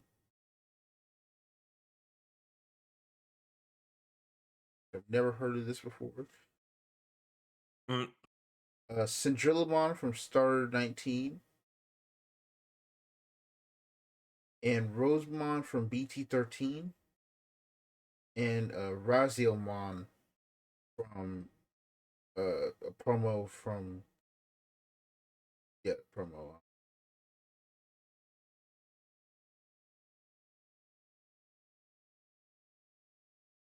Like the art kind of like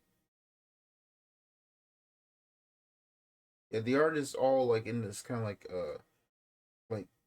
stained glassed kind of style ooh. for all of them, so it looks really good.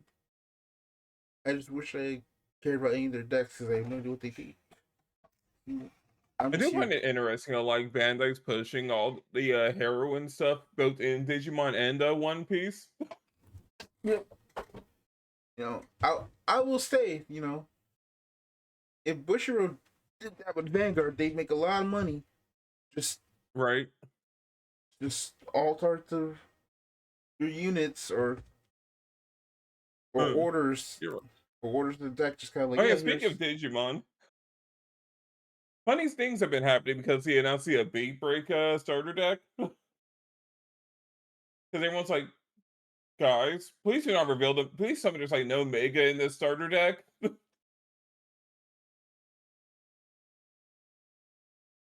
It's like, Bandai, don't spoil the show. don't worry, go reveal it when the set comes out. They literally already revealed one of the Megas in the set already. You have to have level 6. Sorry. I mean, sure, but it's like, and they're like, oh yeah, you'll know this is Digimon's role in the anime soon. Wink, wink. It's like Bandai. I mean, you need to have the brand synergy. I know. At least he didn't spoil the main character's mega evolution. Yet. Yet. But, I mean, I blame the show, I guess, for like slow rolling the Digivolutions more than any other season. like, I'll be honest, like, I don't care for Beat Break because I haven't actually wanted to watch it yet. But it's like, I just found funny how I got spoiled on the level 5 by going on YouTube and just them showing the Digimon in the thumbnail raw. Yeah, that was stupid. I'm like, dang. Wait, Thanks, this Crunchyroll. no, that was on the official like Digimon Oh no. YouTube, the Japanese YouTube. It's like, wait, what? I checked the video, it had subtitles too. I'm like, huh? What's going on here? It's a really good season. Unless you're Kodak. Apparently, I don't like it. There is no. I'm not even surprised. I feel like Kodak's tastes are like you just never can tell.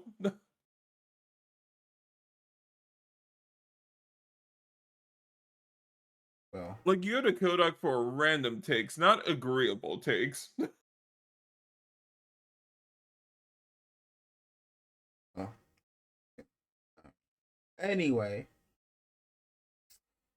I think that is it.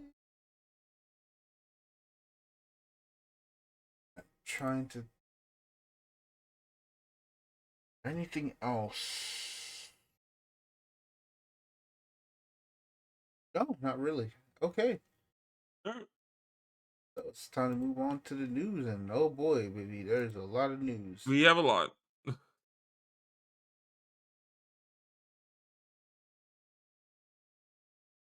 Gotta take a minute to kind of get all this taken care of. Mm.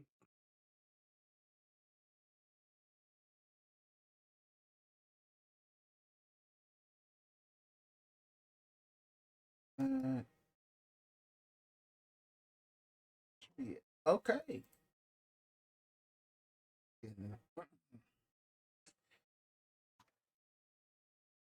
News time. Yeah. All right, and starting off, we have some ICV2 details. Their public version of their market report. So, big, according to them, big growth in hobby games in 2025. North American hobby game sales across time, it jumped up from 2.62 billion in 2024 to 3.66 billion in 2025. So from the report, the hobby games market grew 40% to 3.66 billion in 2025 according to ICV2 estimates, with strong consumer demand overcoming the impacts of major disruptions, including tariffs and a distributor bankruptcy. The fall and holiday season finished off a strong year with growth that accelerated from the spring and summer seasons behind a strong release schedule across categories. That strong release schedule was one contributor to a very heavy product flow through distribution. The other was larger than normal restock orders from retailers, many of whom who had bought in lower inventory levels for the 2025 holiday season, anticipating reduced demand due to inflation and other tariff-related issues. Despite the ability of the market to overcome the disruptions, that's not to say the disruptions were minor. The big hikes in import taxes that began in April 2025 slowed product flow for a time, especially in the board game and miniatures categories, as publishers delayed manufacturing and shipments of imported products to the US while they decided whether to raise prices, change their product mix, change their sourcing, or just absorb the new taxes. The bankruptcy of Diamond Comic Distributors and subsidiaries Diamond Book Distributors and Alliance Game Distributors disrupted product flow to Alliance and is still causing problems for game publishers that use Diamond Book Distributions as their distributor to the book trade. Consignment inventory held by DVD is currently the subject of litigation. The bankruptcy estate is seeking to seize and sell the inventory, which that happened, but doesn't really matter for us right now. So categories. While sales in 3 of our 4 hobby game categories were flat or showed modest growth, TCGs were up dramatically, despite already retaining much of the growth the category experienced during the COVID pandemic. The differences in growth rate brought TCGs to a new high in shares of the business. TCGs now account for roughly 2/3 of hobby game dollars. It was a great year in the hobby channel, with sales up nearly 1/3 in the 17th consecutive year of growth. The store's count in the channel, the store count in the channel was definitely up, although it was difficult to tell how much because of shifting shares between distributors. Crowdfunding. Although we're no longer including crowdfunding dollars in our estimates of market size, see below, we do have some general observations. On Kickstarter, which is still the largest crowdfunding platform for games despite losing share to GameFound and BackerKick, the number of products was up, but the overall dollars were down in 2025, according to an analysis by Board Game Geek. It was our observation that publishers were using crowdfunding to cut risk in the face of erratic tariff policy. It allowed them to sell at full retail, giving them more margin to offset changes in cost that's selling at wholesale prices to the trade. And there's methodology we can go into in a moment. So yeah, still going up apparently. I do like the bit about crowdfunding. It's like, using crowdfunding like circumvent retail pretty much. Mm. That's definitely what we've seen with a lot of games. Where it's like, all right, you can just, hey, you can crowdfund a box as a back reward. It's like, all right.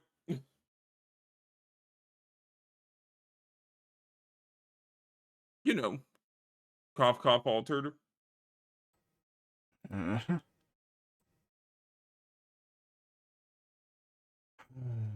Well, I completely forgot to look this up, so let me look this up real quick because this is kind of important and relevant to that crowdfunding thing. All right.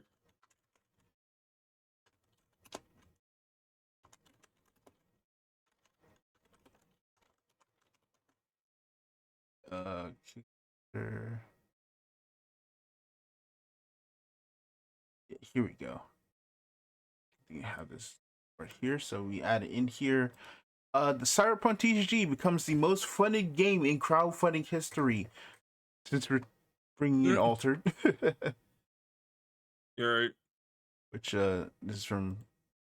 I have to put this into the document. I'll give it to you.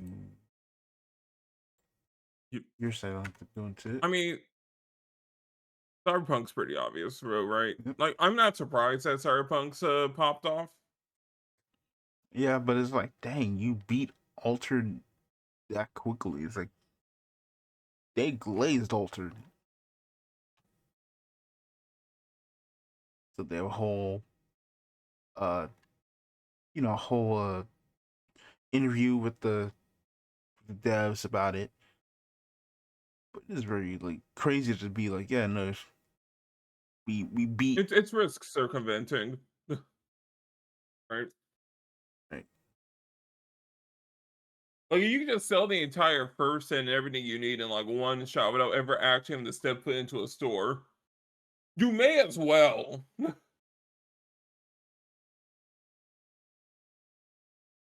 Like, it's not even a Kickstarter for like a long shot, right? It's a Kickstarter, just go, all right. Well, we made back our budget like tenfold. Awesome.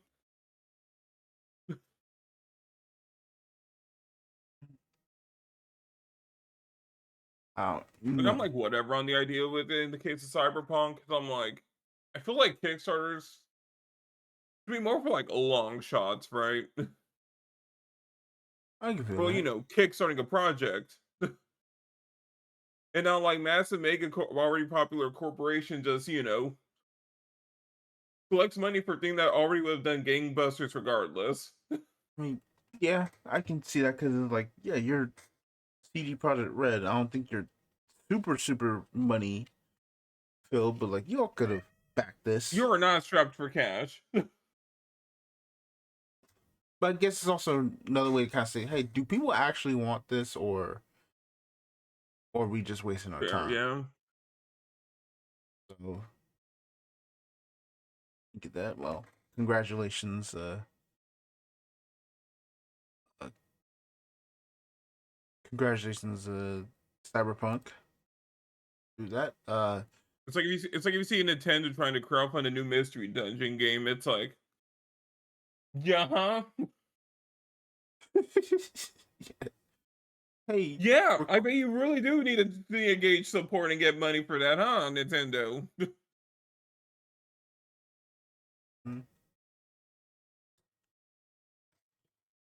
right. Moving on. Speaking of needing some help, Hasbro has been hacked, apparently, allegedly.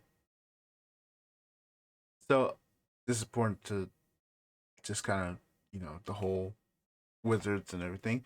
American tool making giant Hasbro has confirmed a cyber attack, and the company says it may take several weeks before the incident is resolved. The owner of properties, including Transformers, Peppa Pig, and Dungeons and Dragons, said in a legally required disclosure with the U.S. Securities and Exchange Commission on Wednesday that it detected an intrusion on March 28th, which prompted the company to take down some of its systems. Hasbro said it has implemented and continues to roll out business continuity plans to allow it to take orders, ship product, and conduct other key operations while it resolves the situation. Part of Hasbro's website appeared down as a Wednesday when checked by TechCrunch. One error message said the site was currently undergoing maintenance. The company says it has called cybersecurity professionals to help, but noted that it was continuing to implement measures to secure its business operations, suggesting that the hackers may still be in the company's systems. It is not known what specific kind of cyber attack, such as ransomware, was detected. When reached by TechCrunch, Hasbro spokesperson Andreas Snyder reiterated much of the SEC filing and said that the company had taken swift action to protect our systems and data, but would not answer questions about the nature of the cyber attack or if the company has had any communication from the hackers, such as a demand for money. So, it's kind of like, just long story short, Hasbro. Never click to find the email, people. Nope. So, we no details. Might take weeks to recover, and they still don't even have like a ransomware anything yet. So, it's kind of questions on what the heck happened. Right. Right. I guess we can move on to that. Next, an update on Trinity Draft, which we talked about like a long time ago.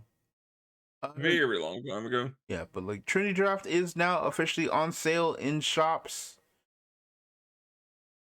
It's a game where you can draft and build, and so the official shop is here, which you can buy. Gonna see how it looks a bit. It's for record, this is a game that's meant to be more a drafting game.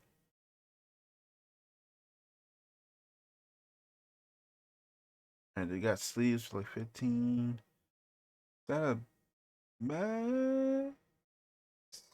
It's kind of like a mat like thing. Price mat. It looks like a mat. They've got starters for like 120, and like you can get both and a mat for 240, 2400. That's okay. Oh, these are like, this is a set of 3 of mats. You can get a set of 3 mats for 61 American dollars, according to the translation.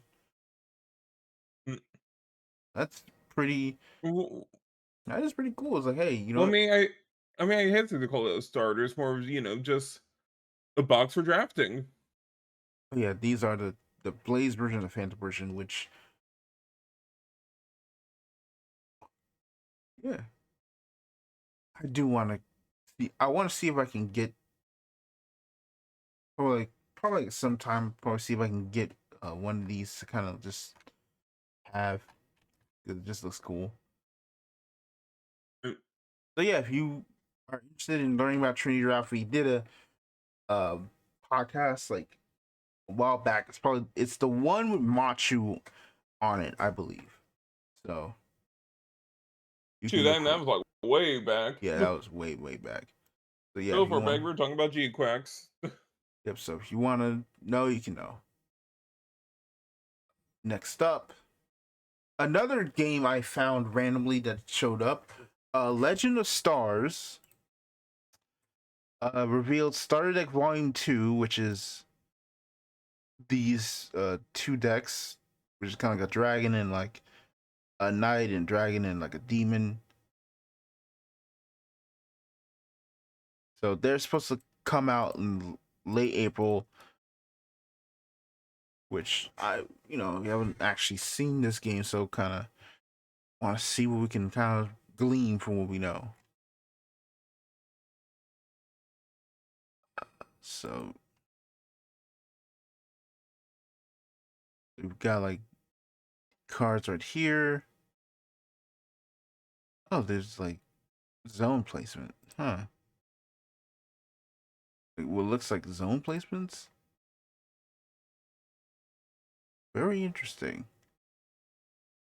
Astonishing 96 new cards. They've shown the cards are here. I did see one of those cards. Hey, look, it's a duck. Look at this duck. And some like very obvious like knights and kind of elves and archers and whatnot. And Shadowverse is like a bunch of demon dragons and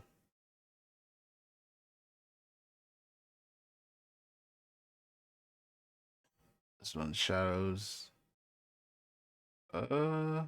One deck for I do like how 990 more yen. games are doing.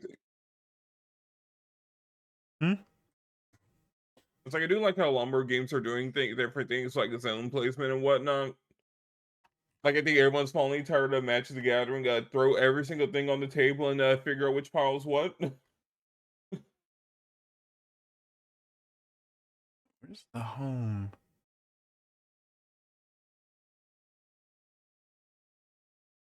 Oh, there's the home is like all the way at the bottom.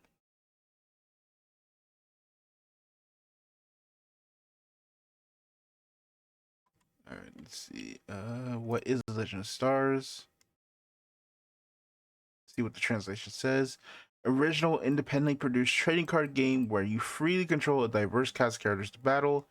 You become a planet leader, commanding characters from various planets and giving them the right instructions to bring victory to the battlefield.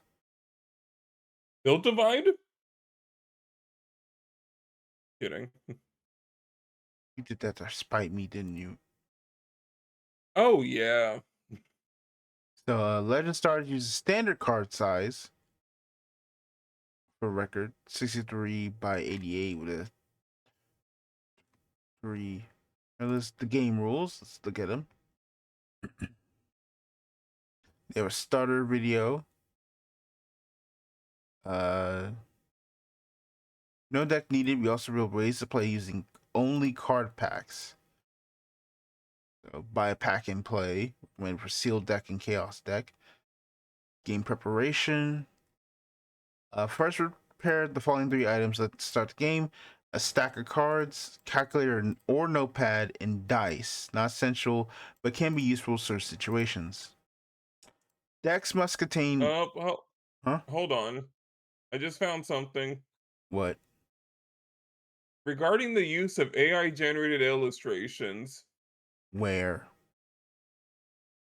all the way down at the bottom on the right side.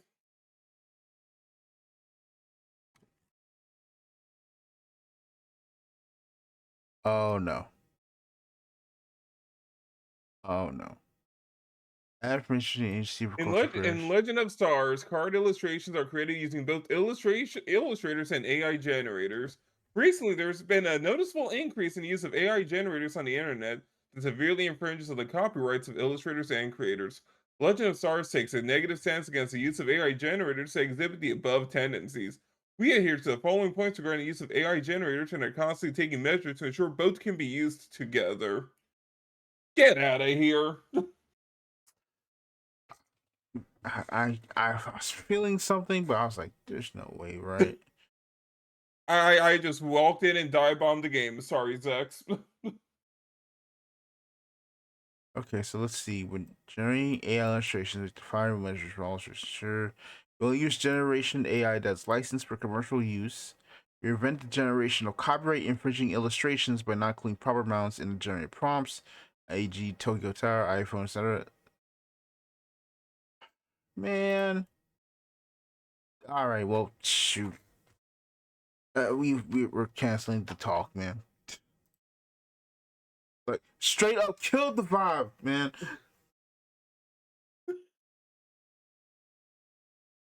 Like, I was just scrolling and then I saw that. I'm like, oh no. I mean, it's good to know. It's at least they at least put something there that's like, hey, for the record, this is what we got. This is our stance Right. on it. They at least are like, at least letting you know up front. But still, god dang it.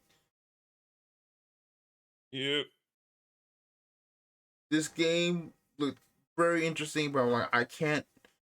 We're not even talking about it any further because it's like reading more. It's like, yeah, we'll use it in certain things. This is what we'll do, and it's like, all right, listen. Yeah. Huh. When you get the money to say we're not going to do that anymore, let me know, and then I'll support your game. But until then, I'll until then, nah. Good luck, buddy. Right.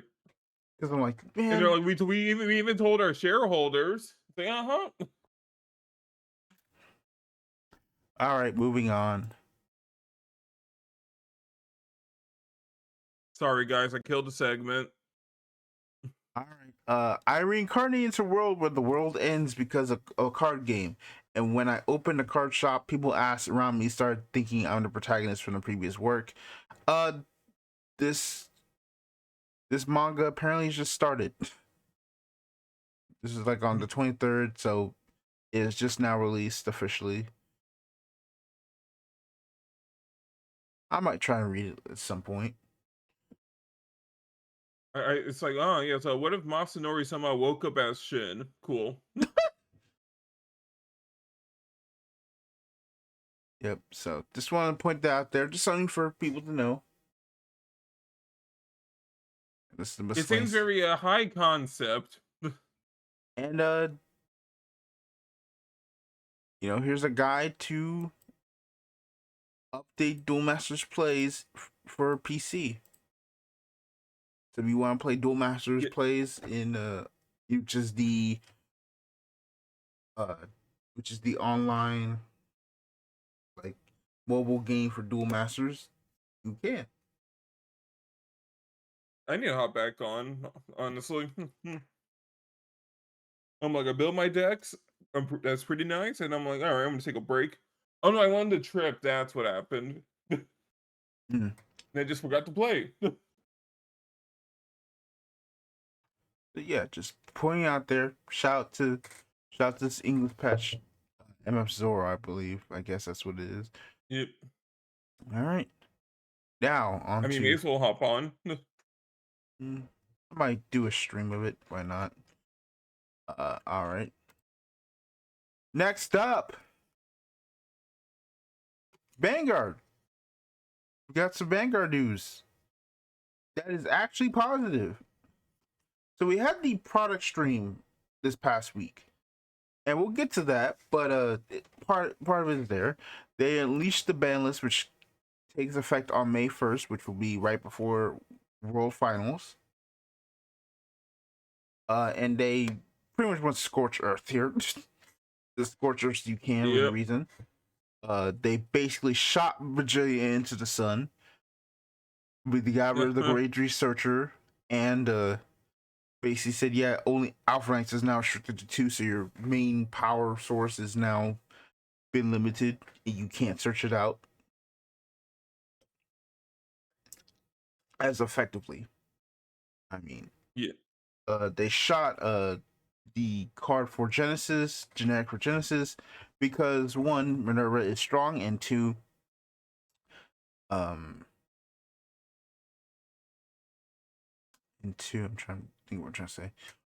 One, we were strong, and two, we're about to come up on Astro Poets being returned, getting support, so. And they nullified a choice of, yeah, you either get 6 attacks or you choose your drawing cards. And if you choose 6 attacks, you have to get your draw by doing some super janky stuff. Oh, and Chrono, the Orsologist got shot because there's a deck that uses his cards better than him. Whip. And Heartluru and the Valnaught OT are choice restricted because we're just continuing to act like we should keep these things around. They're not getting rid of them. Not yet. Oh. I'll probably do a video about it. And then also Defensive Roar, Dairy Violet, Bustling Bleachers, Deerong, Perilous, Tempering Mercy, Strange Food Preparation, and Flowering Sweet Shop have all been banned because they are part of if they're part of the defense club, the Toxic Defense Club. AKA, if these cards are being played in a competitive manner in the high tables, nothing holy is happening involving them. Good. Look, all right. Vanguard needs more toxic formats, all right? Well, not like this. Look, all I'm saying is Vanguard players keep asking for more defensive mechanics, and everyone's cheering to get rid of the defense.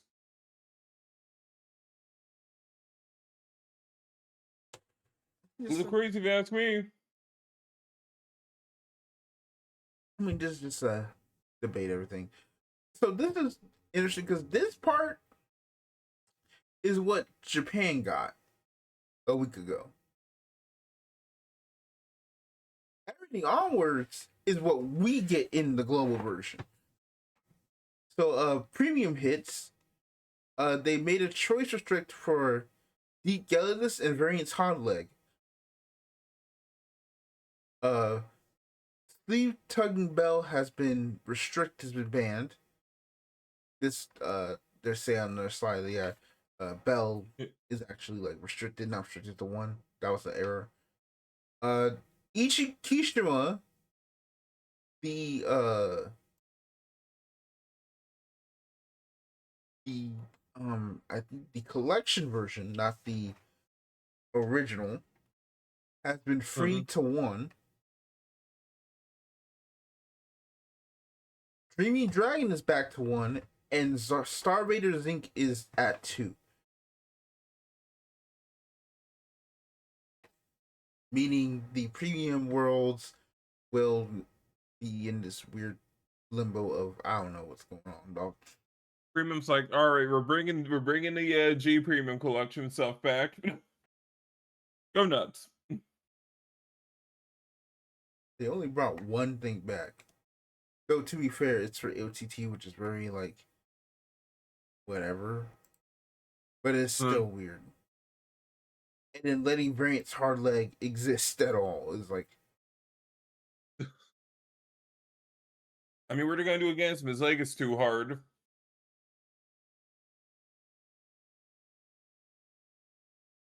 I'm just gonna ignore that. But All right. very, very interesting list. Next up, we got a new manga releasing for Vanguard. Vanguard Fold Fighters, which will start in May 2026, and it will replace Skyride, which ended this month.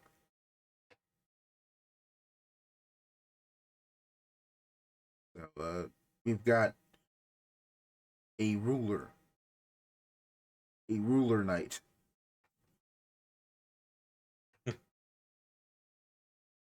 It's not the first, and it surely won't be the last office supplies based archetype I've seen in a card game. Nope. I mean, that's basically what a Grey Nature was. Also, desk box. That too. Uh, very interesting that Skyride just kind of stops, and we just go to a whole Right. new series.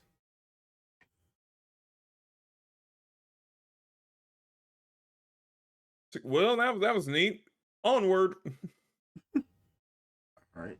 Next up, Buddy Fight Set 2, which will be about disaster as its main theme, which will be on sale in July. Nice. Pretty interesting. So that means I assume we get most of the decks from the other antagonists. So we could Yeah, probably I'm see, probably. so we could finally actually get Danger World. I'm assuming like Danger and Hero. No. Yep. All right, next up.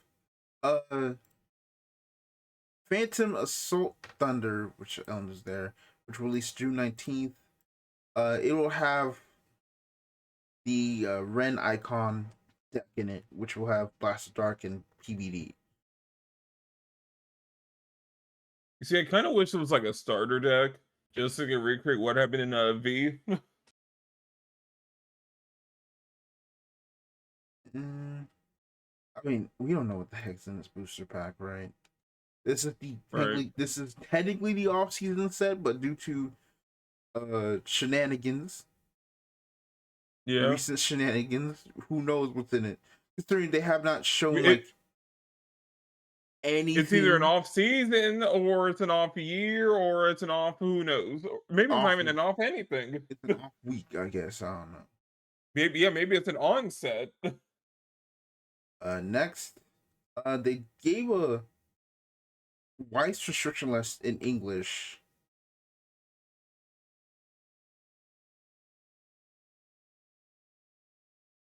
And apparently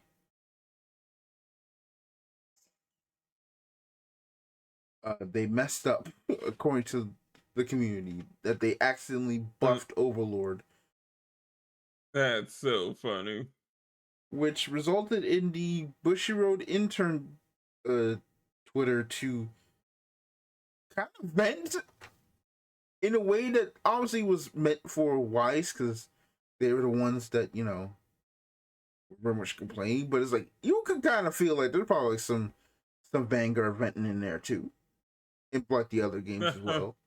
Like you could feel it.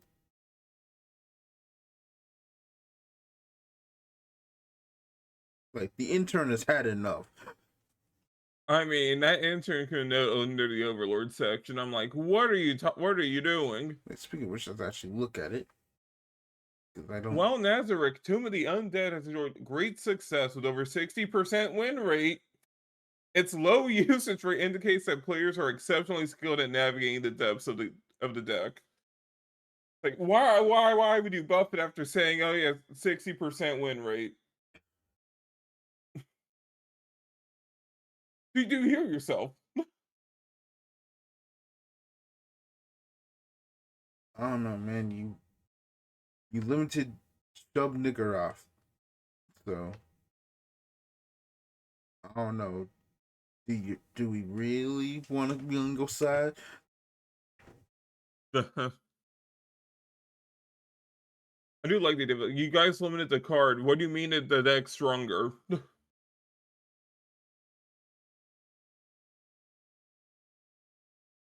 I think they didn't want to just like slaughter the deck, but it's like. Mm, uh, Now there's also Hollow Life restrictions, a choice restriction, uh, SAO. They restricted They swapped Alice's. So back Okay. they limited shout Alice to 2 with the intention of removing its indomitable 3-lane wall. However, the tile has since fallen to the depths of the underworld, and Alice is potentially, unfortunately, not seen the light of day. We're updating restrictions to match the Japanese edition, but don't expect any major shift in usage or win rate. You'll be able to play shout echoing crossbow for the option. So wish. So Okay, I do then, like these notes. yeah, they at least give us notes on it. Now, why the heck you banned another Alice? I don't know. It's like you just switched one in for the other. It's like, dang. The problem is just Alice as a character. We just don't like her. And this is the whole list. Watch list, Nikkei continues to enjoy high usage rate and also seen an increased win rate as the circuit progressed. That said, we feel so-called pile deck relies heavily on player skill and from our personal testing feels like a fair deck. We will continue to monitor the situation and consider restrictions if the win rate of the deck continues to keep upward. Oh. It just sounds like Konami, playing softball with a Draco tail. Like, it's a high win rate. It's very strong, but we feel the Man. players are kind of skilled according to us. So we're just gonna keep it around a bit longer. Of course, the one white stack I want is on a watch list. Uh, Yay me. yeah, just only buy cards after the ban list. Well, all right, moving on. Let's talk about Power World, the Power World card game, because now we actually have rules for it. So, here's how to play. You need a main deck of 50 cards and a sole deck of 10 cards. Include only up to 2 colors in your deck. Colors cards are not restricted. So, all right. Basics of the game. Power cards, which are these cards, serve as the main characters of the game, taking the lead in battles and working. One, they have cost, power, and strike.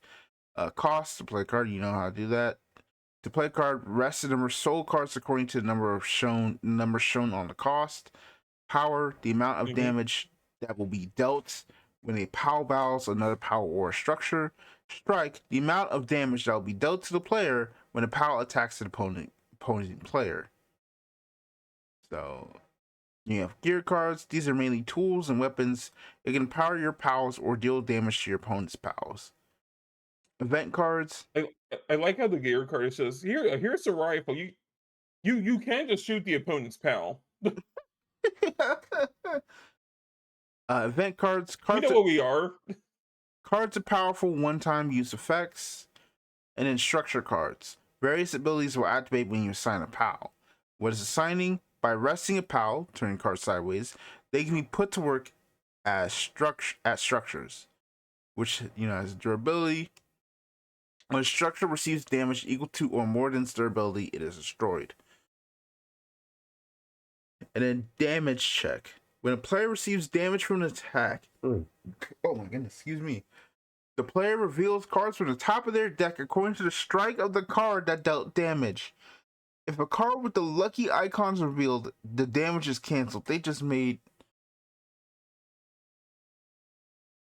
Timex cards are back. Let's go. Did they... Hold on. If I'm reading this right, is this just... This kind of reads like Weiss with Gundam mechanics. Awesome.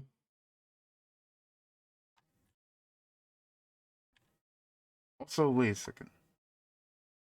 How to play. How much life do you have? How to play. Let's need to play basis of the game, the type, and the objective. But it doesn't tell us how the flow of the game goes. Like how the turns work. Like how do you get soul? Like, did I miss that? No, I wonder. Hold on.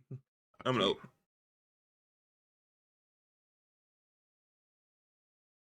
Um,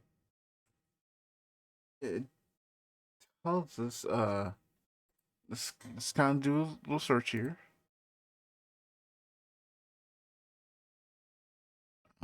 All right. Um, oh wait, I did see something on the demo sessions because they have the actual playmat, which so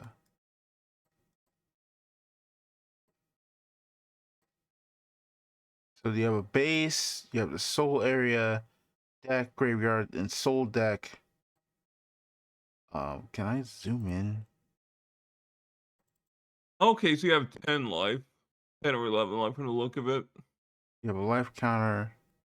Flow the game, stand phase, draw phase, skip the first turn of player going first. Then you have soul phase. Then you have main phase. Deploy power from hand to base. Deploy a structure from hand to base. Deploy a gear from hand to base. Use an event from hand. Battle using a pal in your base. Rest 3 standing souls to draw 1 card from the top of your deck. Use actability of cards in your base and then end phase.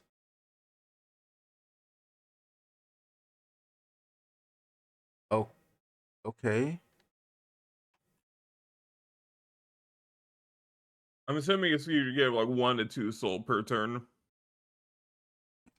I guess so. But it's like, why is there no like actual like flow of the Right, game or anything of that? I understand you have the events, but it's like, where is this? Come on. The whole point of this whole thing is to right. let you know how to play the game.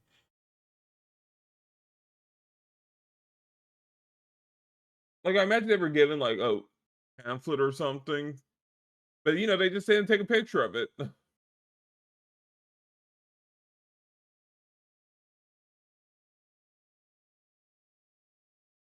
I love how it's the I same mean, two banners flipping over and over. yeah, it seems neat.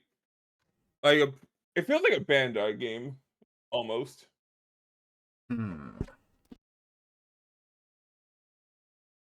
Like not in a bad way. I don't know. Yeah, that's what we got about Power World. I wish we kind of knew how the flow of the game really worked on the website. We don't have that yet, Yep. right? And moving on to Shadowverse. So, Okay, you do get okay. I found a different Reddit post. You do get 2 souls every turn. oh, you do? Okay. Yep. So, kind of like Riftbound in a sense. Yep, we're found in One Piece. Yep. Cool. Showers Fest 2026, a special event commemorating 10 years of Showers, will be free June 20th, 21st, which will be in Chiba, Japan. They showed this image of Arisa and Dreitzen, and people were calling it AI generated. Because we have. I can kind of see it. There was someone who said this is AI generated. How can you tell it's AI generated? For one, Arisa doesn't have a chest bigger than Dreitzen from the image. It's like, how the heck? Uh, These goofy like goobers. I get why people are saying it looks AI generated. The problem being, right? Like so many artists got scraped Mm-hmm. for these tools. And it's like certain shading styles have been completely ruined. Oh yeah, without a doubt. Like I would like this one right here. They're using like right now. This exact style. I've seen like thousands of times. It was Yeah, like even if you're the original artist, it's like, shoot, no, you're not anymore.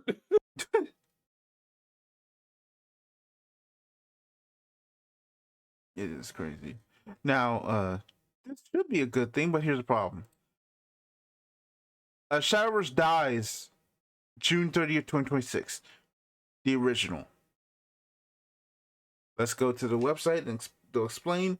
End the service for Shadowverse. Greetings from the Shadowverse team. The time has come for us to announce that we will be ending service for Shadowverse at 7 p.m. June 30th, 2026 PT. All of us on the Shadowverse team would like to take a moment to express our heartfelt gratitude to everyone who has supported us throughout the years. Shadowverse I'll launched. be right back. Okay. Sorry, click BRB. Alright, then we'll be right back as well. Er, Alright. Okay, so back to what we were saying. Shadowverse launched on June 17th, 2016 as a spin-off of Rage Bahamut, but quickly took on a life of its own. Over the course of a decade, the game grew and evolved in countless ways, from the introduction of Portalcraft and rotation in limited formats, to the addition of the Take-Two and Crosscraft game modes.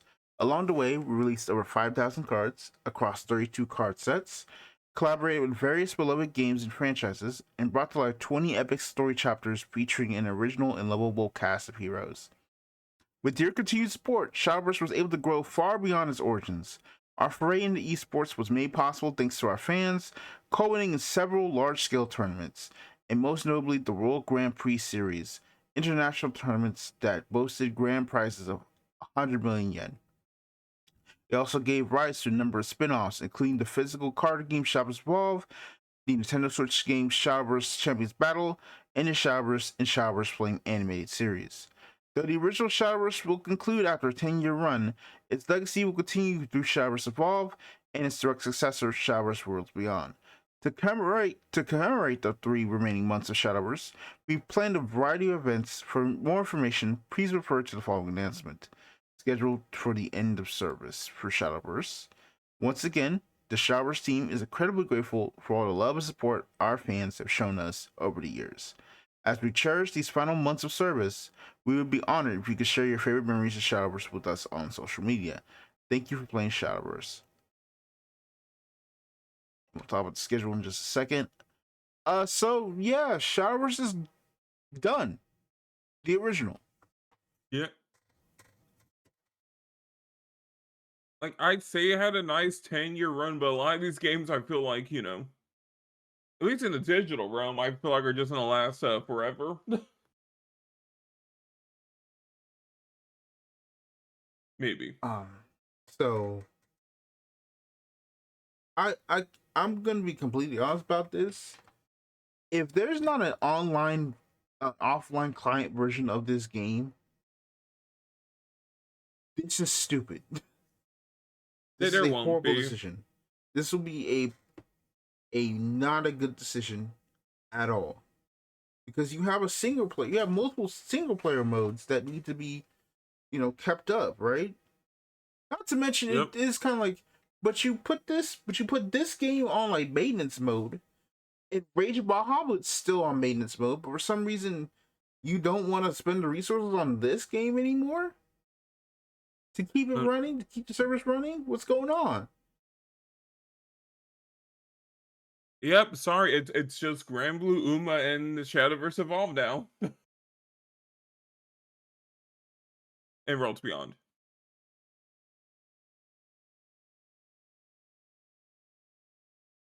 It is just kind of, I don't know. It leaves a sour taste in my mouth personally because it's like,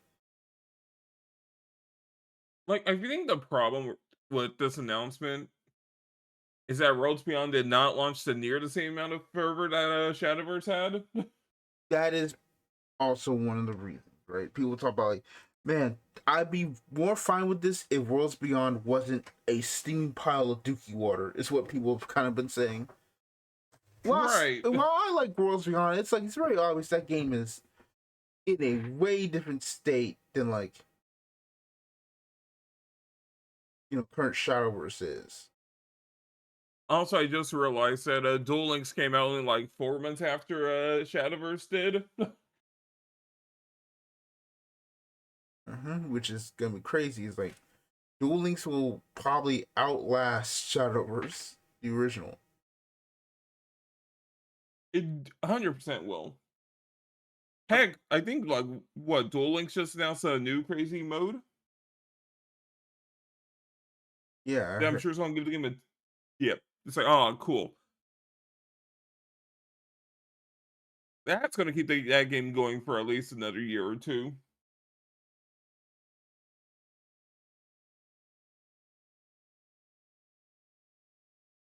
but it is just Yeah, generally crazy. Like, oh, yeah, we're. dumb decision. I probably assume this is only because like the original, the person who made the decision to kind of keep Shadowverse, the original, up in maintenance. The Hmm. original producer is gone now, or like gone, or at least broke Right. on leave. So it's like, well, the person who made the decision ain't They here, and we're they kind of did say they had a 10-year plan for Shadowverse apparently when it first came out. uh-huh.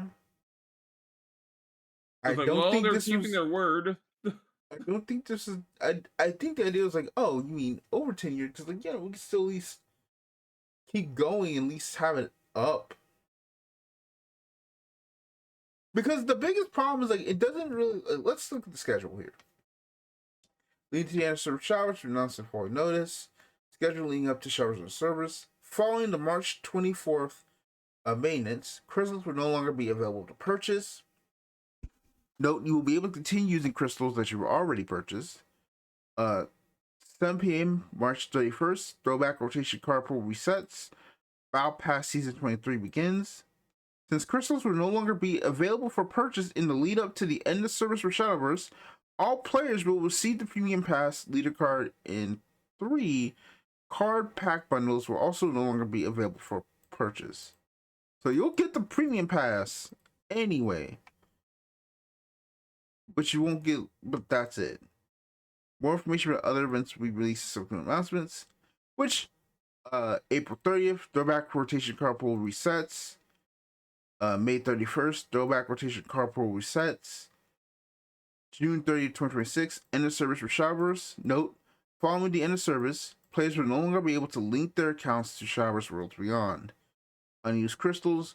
More information about unused crystals will be made available on our official website and social media accounts in the future. There's no sign All of an right. offline mode. All right. Checking Steam charts, I kind of get it now. I say that. For like why they made the decision to just not bother keeping the servers up. Okay, well, give me the data. What's going on? I'm getting right now. Like they have been at like sub 1,000 players since Worlds Beyond dropped. Prior to Worlds Beyond, they were hovering around like 3,000 ish, Which, it makes like between sense. 2 to 3,000. I mean, it kind of makes sense. Like, yeah, you have a. I mean, things weren't high regardless, right? Yeah, but it's like, Like going into like 2020, like 2024 was like a huge drop off. well, like, yeah, because I was waiting for Worlds Beyond because you announced it too early. Yeah. It's like, why keep playing when Worlds Beyond can come through? But it's like, you still have a decent fan base. It's crazy to me because it's like, bro, look up, look up, look up how many players Under Night has. Under what? Under Oh, under Night, night. yeah.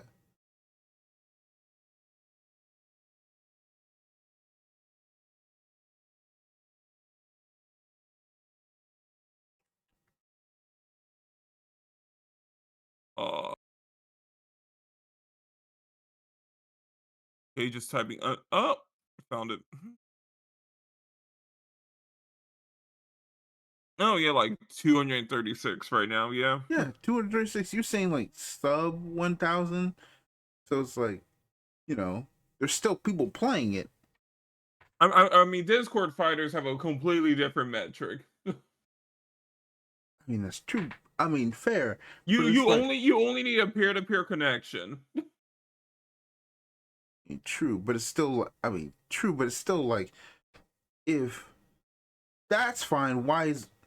How come Shadowverse can't sustain well enough for that? Different upkeep costs, How much I'm up? assuming. But then how much is then what is Rage of Bahamut doing that is still around, allowed to be around?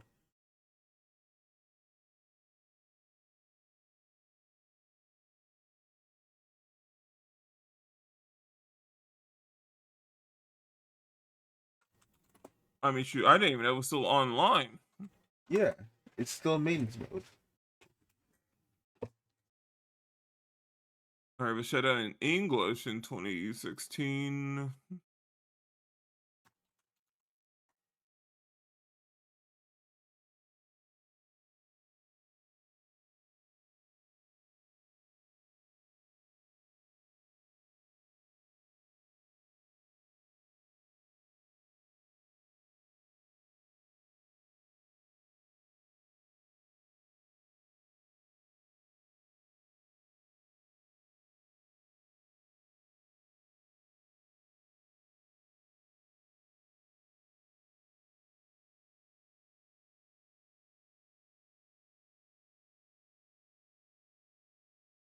I mean, shoot, good question.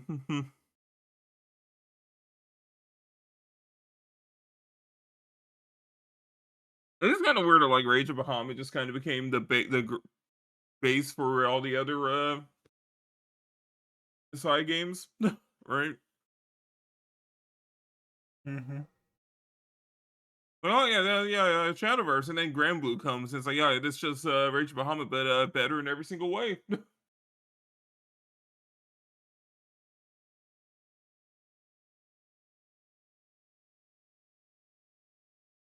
It's like I don't know. Maybe I just want to consolidate Shadowverse. I guess is the plan. I guess. Like make sure every single like we just have 2 product streams, Worlds Beyond, and then Evolve, and then Evolve will just cover whatever like is missing from whatever's not in Worlds Beyond.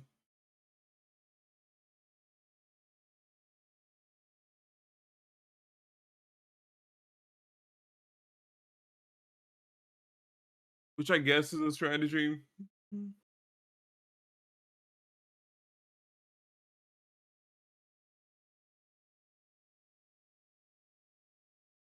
Although, of course, they want to do that smart move of just to make Shadowverse Evolve the main digital client.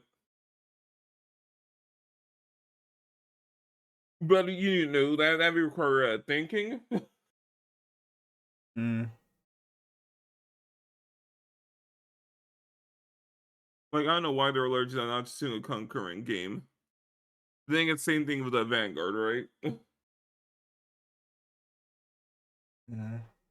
So we could just release a concurrent client, relatively speaking, and synchronize our product streams, or we can make a prequel. Like, okay.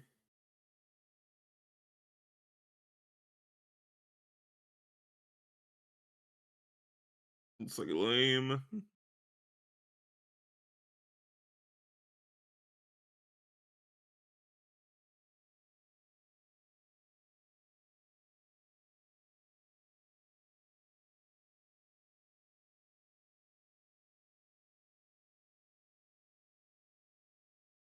Yeah, rest in peace, Shadowverse.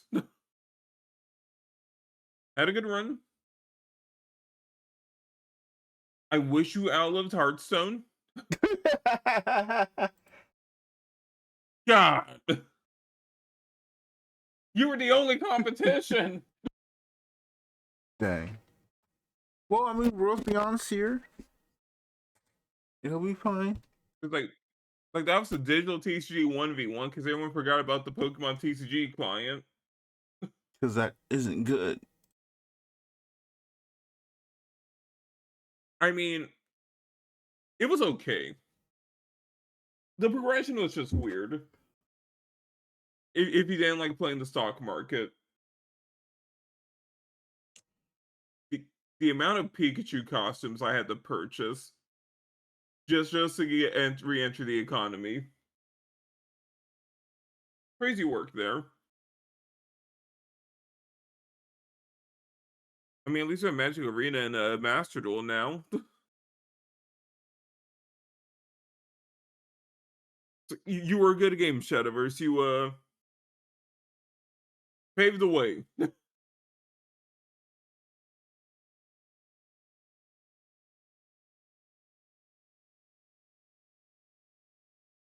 If they could just properly add a Powercraft in the Shadowverse Evolve.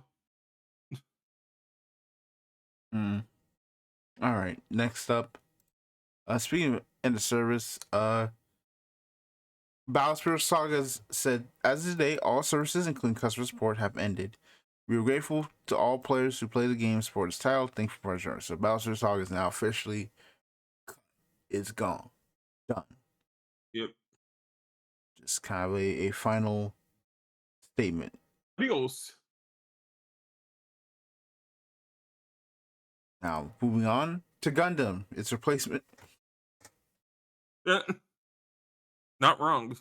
On the 27th, they announced the official ban and restricted card list in the first implementation of it. So they, explain what it is, how it works, and they've now announced it will go effective April 1st. No bans, but restricted cards, Corsica based to 2. And the reasoning, originally designed as a base capable of deploying unit tokens as attackers while protecting the player throughout the game, Corsica base exhibits a strong influence on game outcomes that has exceeded our expectations. This card is included in a majority of decks using blue, and these decks have a high win percentage. We are adding it to the list as restricted 2 in order to reduce its use in many faster decks, particularly blue-purple, and create more diversity in the meta. We recognize that the 3 copies of ST0216 Corsica base are included in the Wing of Advance starter deck, and players will still be able to use this deck in official and sanctioned tournaments so long as no changes are made to its contents.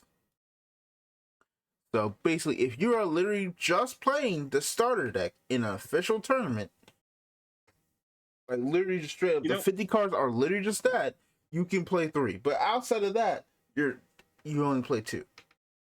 Not gonna lie, kind of like that stipulation. Like I wouldn't mind seeing that in other games. Foreshadowing. Haha. A great literary device.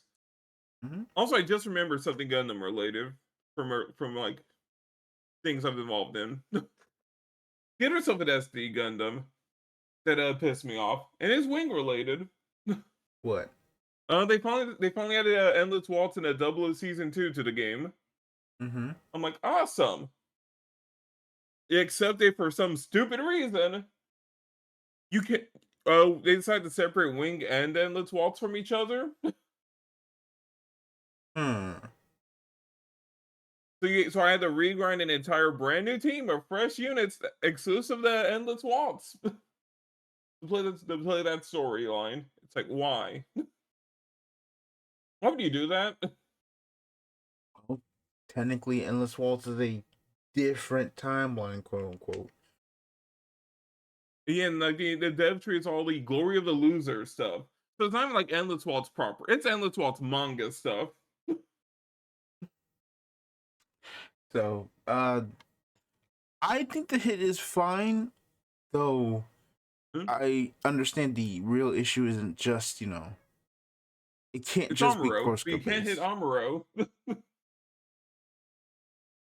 I mean, I think my issue is like a lot of people weren't even considering, like, when I was looking at like discussions online, a lot of people weren't even considering like doing choice restrictions or something. Because I'm like, here's my idea was I would like if you just choice restricted Amuro with Barato's first form, and we just straight up cut that in the bud right now, and then we add we have the Corsica base change.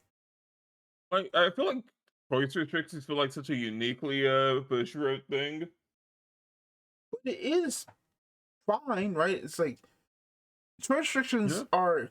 are a good thing because it's like, this is not the deck it was intended to be played in, You can or in the fact just interaction. not spite the entire player base, but other companies are like, no, we have to just nuke the card from orbit from everyone that owns it. Yeah, it's like you can just not spite it, right? Again, you can still play. Uh, you can still play Virgilla.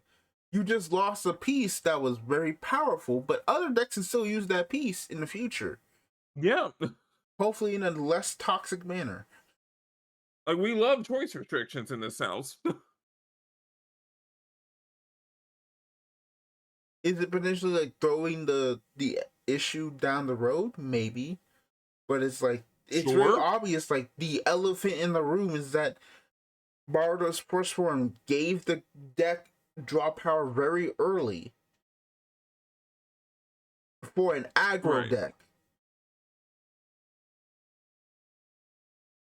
Plus Corsica base, plus Amuro.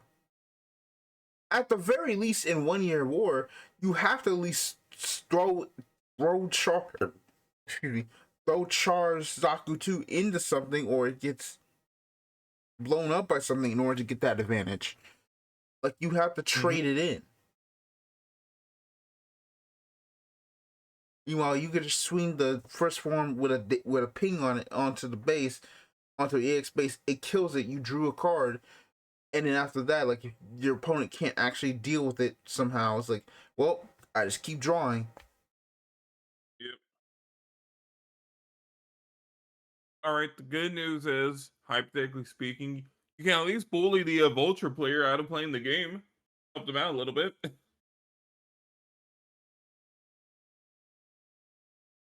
They're already playing Vulture. I think it's too late for. Yeah. They'll get a good piece of support at some point next year. I'm genuinely like, y'all out of cards. Like IBO isn't even in the set. Like, did you notice that IBO isn't even in this set? They gave And all the Vulture is still cards. getting garbage. IBO isn't in this set, and they split Celestial Beam between 3 colors, and somehow y'all still don't have cards. Like at least Age fans have some cope they can rely on. But no, we still got two main guns. We still have at least two main guns that save our archetype. We don't know when we're gonna get them, but we have them. X is just they hate you guys. Like no wonder your show got canceled. But it's like it's their 30th anniversary. What the heck? Look, Like, why is at the very least, they got the most beautiful attack animation in Eternal. It is gorgeous. That's it. That's what they get. I mean, that's not just. It's also include that Victory Turn A just kind of feel like they've also been like doing nothing. We know who Bandai's favorites are, and this card game only expresses it even more. All right.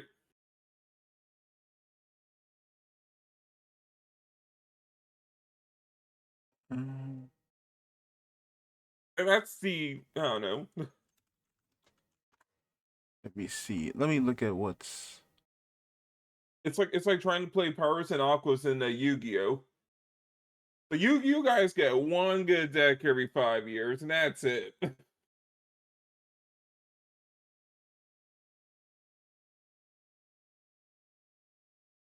You don't ever got good cards like 10 years in. Let's see.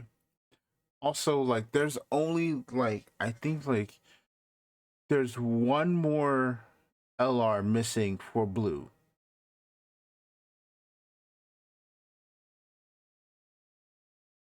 One more Huh. LR missing for blue. Uh, one, one more, one rare missing for blue as well.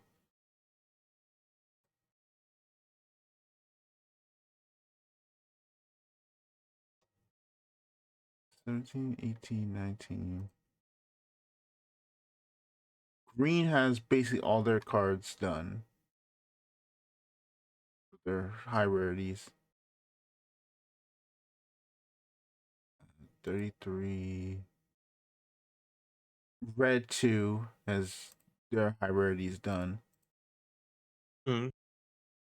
Oh no, they're missing one they're missing one rare. Let me see, what was the card they revealed? Was that a rare in this set?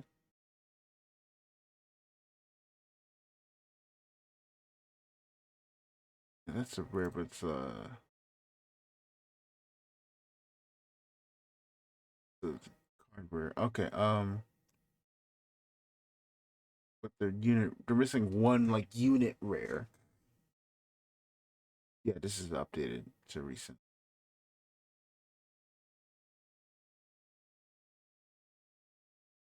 I am kind of looking at their rares.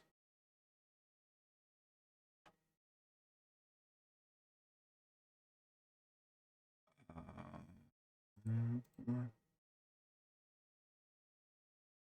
8. Yeah, they got like one.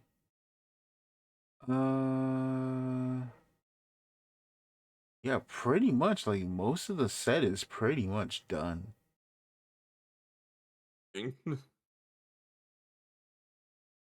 Like the Freedom 2 is mid. Um, there's only like one. Uh, Purple only got like 2 commands. One of them going to freaking Hein Weistenfluss. Uh, of course.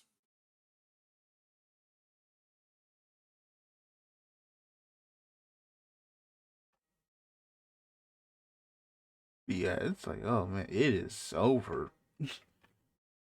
Yep. Like, come back next time for a GD05 or Vulture gets a playable card. Like they got the G Falcon, which also now reminds me, where the hell is Palaces? Uh, I'm like, where is Palaces? Great question. Okay, never mind. There's still like a couple more commands, so they could get a command pilot. But even then, it's still like, ooh. Because it's like you just read the double X, you're like, dang, you just had one more good card. Because Jamil's Yeah. Gundam X is No. utterly incomprehensible, and the G Falcon is cool blocker. Like, I really do think they kind of got screwed over a little bit, where it's like, Yeah, like yeah, you kind of need a ton of self mill to make self mill to make greater strategies work. mm-hmm. Instead, I mean, obviously they would give a lot of support to, you know, the River Squad, but like, dang, you gave them everything. You getting everything but the legend, Right. which will probably be next set.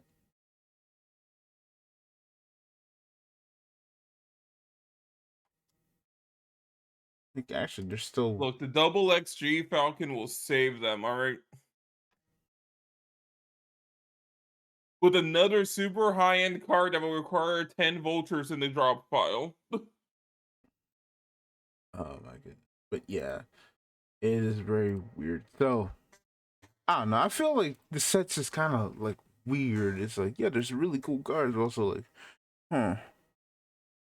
Like, I feel like that's the problem, right? Like, a lot of the decks we have right now from, like, honestly, set 2 onward, they're all waiting a little bit longer. So, not all of them. Some of them are just waiting a lot longer for, like, the piece. Mm. Yeah. And their game like drip fit like a Yu-Gi-Oh! TCG exclusive archetype. Where it's like, all right, guys, wave of 4 is when these cards are finally playable. 4 sets ago.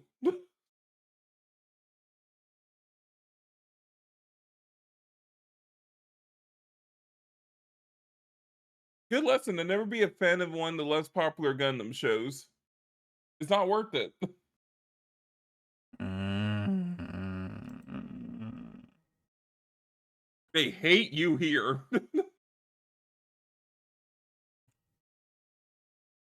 All right, moving on to Digimon. Yep. Uh, details on tokens. Thank you for feedback regarding token card preparation events.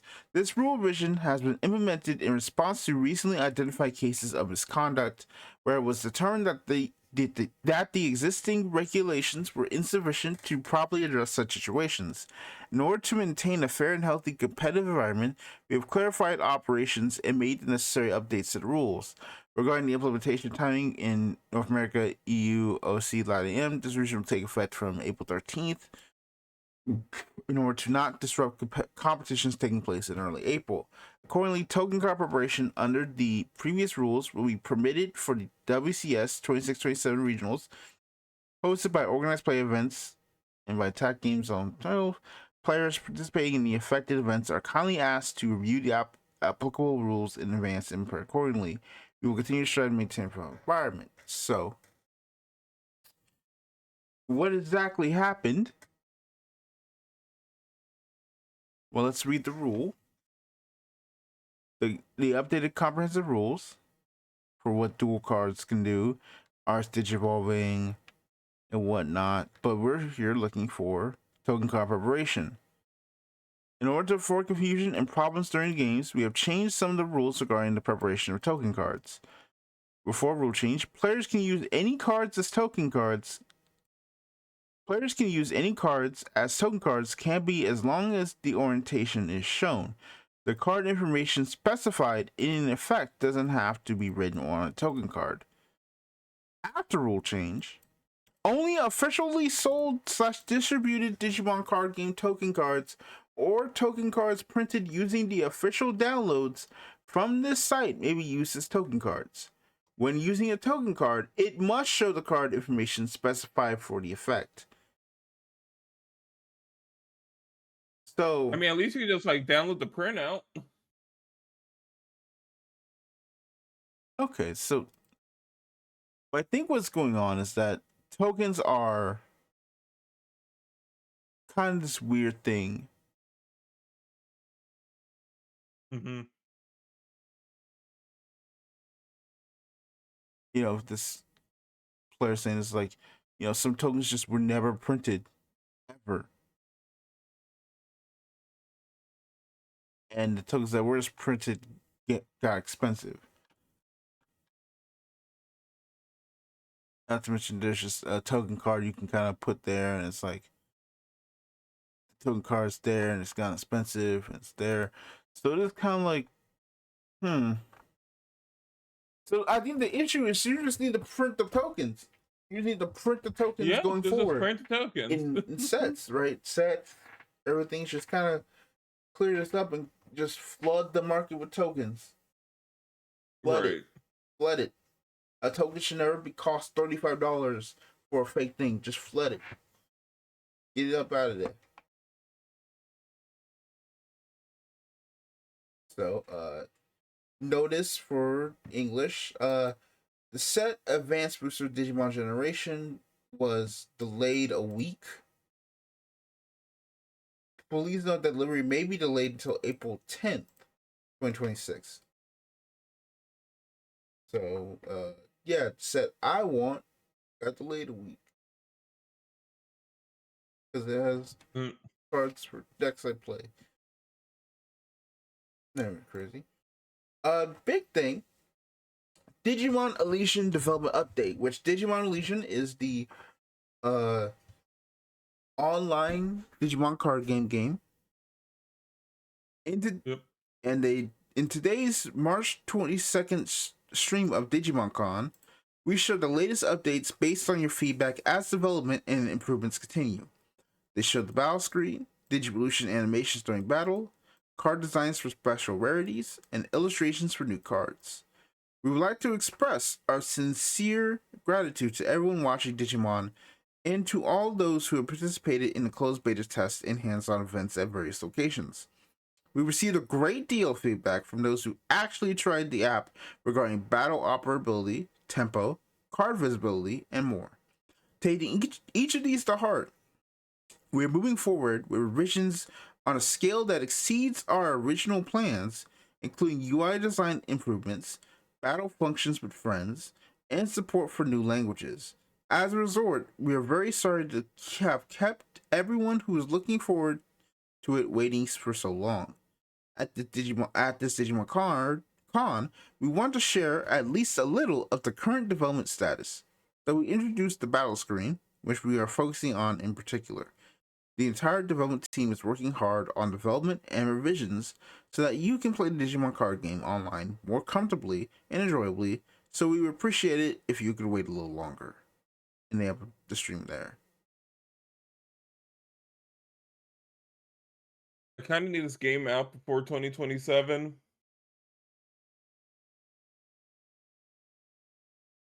Be nice.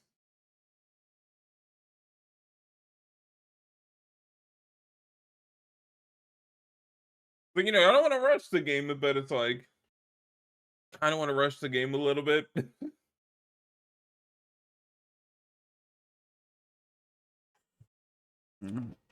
I mean, hey, there's like kids there. I think that I think the argument of like it has been months, right, since the betas and whatnot, kind of gives a little bit Uh-huh. update of what now. It feels like, yeah, it could just update a little bit earlier, a little bit faster, but Yep.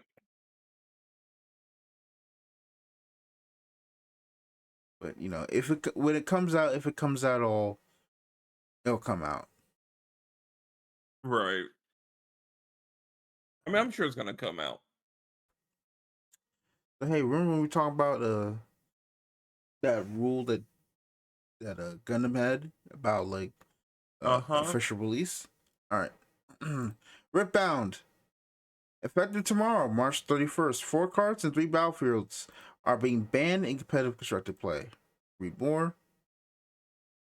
Announcing Ripbound's first bans.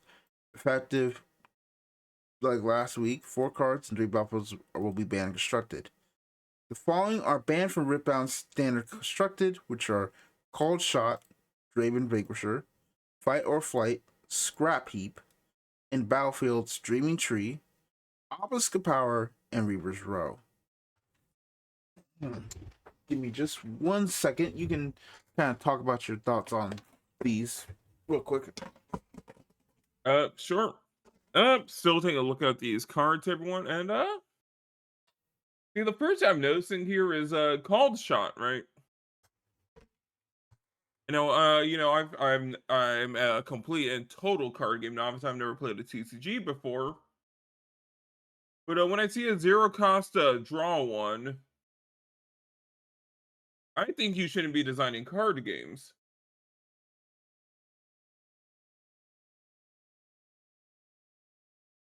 Oh, sorry, it's a check the top two and draw one, and fill your graveyard with an extra card. You don't deserve to be designing cards at all. You should lose your job. I'm Damn. kidding. Kidding. But stay off the design team a little bit. Am I like I was joking earlier a while ago, like they were designing Reptiman as a card game designed for people who've never played a card game. Cold Shot is proof of that. Just immediately.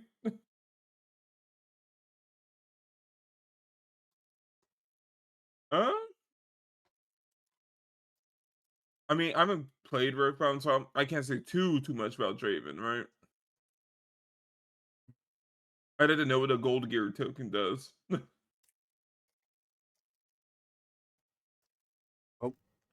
So, here's something crazy. Here I Yeah. have is a semi unopened Ripbound deck. I've only like opened up the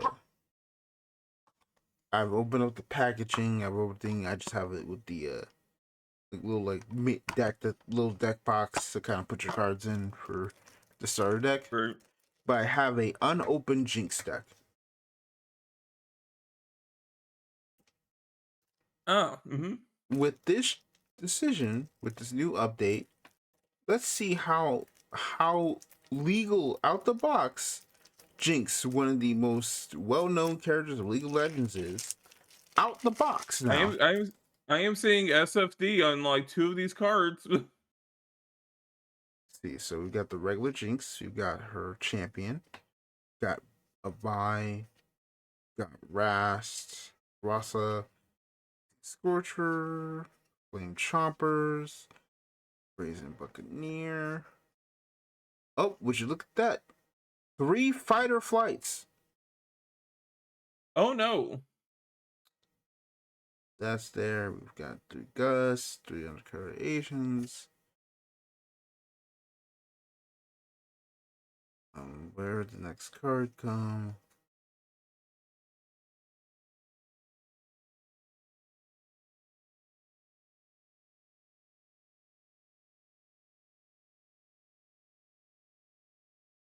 All right. There are 3 scrap heaps. Oh no. So, up and right after it, 1 Reaver's Row. Oh my god. So, out of the literally just open like Jinx starter deck, Designing a card game from first principles. I can now no longer play Riftbound with the one deck I want to Amazing. play from out the box.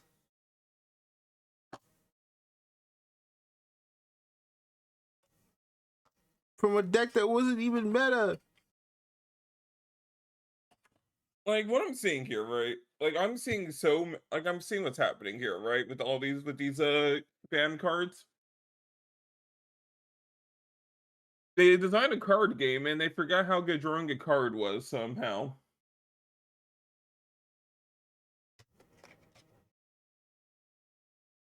Which I don't know how that happens. I mean, can't be that good. You have the resources to balance it out, right? Even even Wizards has never printed a zero cost cycler.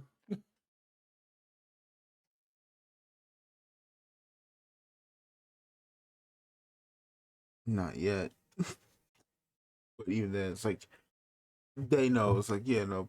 I mean, I would say not yet, but I know that we have proof that they wouldn't actually do that or try not to do Like that. I'm looking at Fight or Fly, and I'm seeing the Dreaming Tree like right under it. I'm like, uh-huh. Yes, I'm okay. I'm seeing an instant speed, draw one. That also doubles its evasion. Well, okay. So note Uniformable and Production IG to make 188 new illustrations to celebrate Tales of Series 30th anniversary. Dog, they hate Tales of. I I don't know. They hate Tales of. So you guys want a new game for your 30th? Yeah. How about a Photoball? Anime? No, no anime. Literally just, Thanks, Bandai. so said literally just burning money for the love of the game. Literally. So we commissioned some art for you guys. Thanks, Bandai.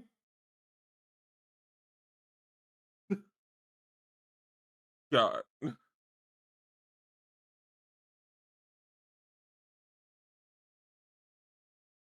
The obelisk of power, I can already tell was just snowballing.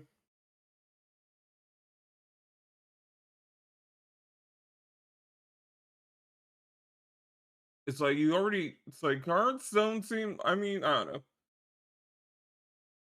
A free extra 1 mana on top of everything else. Like what? You just get like 3 runes a turn.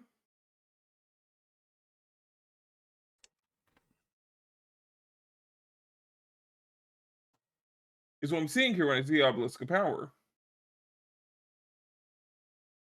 Who designed this game? People did. Are you sure about that? I mean, so far as I know, yes. Well, okay then. All right. Yeah.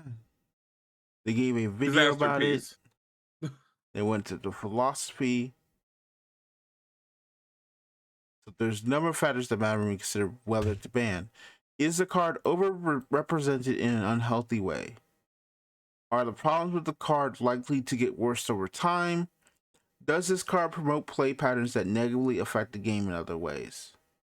Just because a card or deck runs afoul of one of these factors doesn't mean we take action based on that alone. But depending on the context, each can be a powerful multiplier with the others and lead us to consider banning something. What about changing the rules of the cards? Read errata. So rather than ban cards, why don't we just change them? Or if it's helpful, change the underlying rules to remove power or restore fun. We do errata cards and change rules over time. Rift Bound's a game where new rules cards are added with every set, and we hope that keeps it fresh and fun. But the primary purpose of changes like this is long-term help with the game.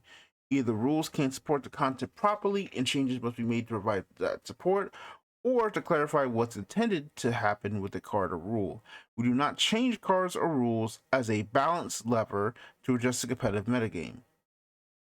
What about restricting or otherwise limiting cards? When a specific card is a problem, limiting or restricting it can actually make the problem sharper. It can then come down to magnified randomness on who draws their lone copy.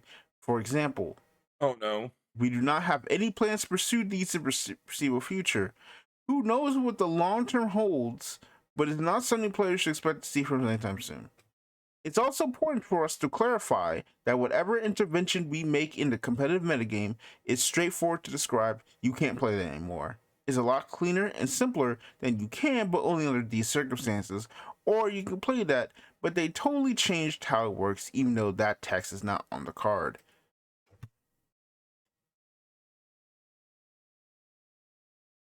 You know,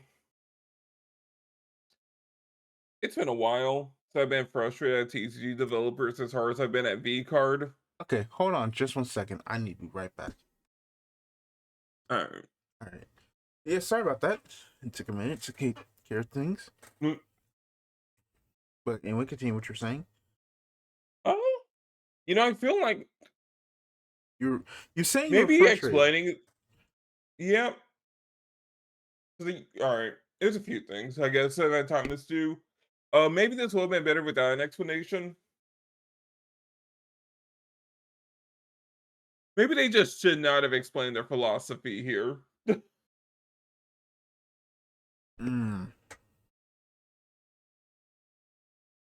Because it kind of just like all culminates together in a sense of like, right, is too big of a company to make such to be this amateur.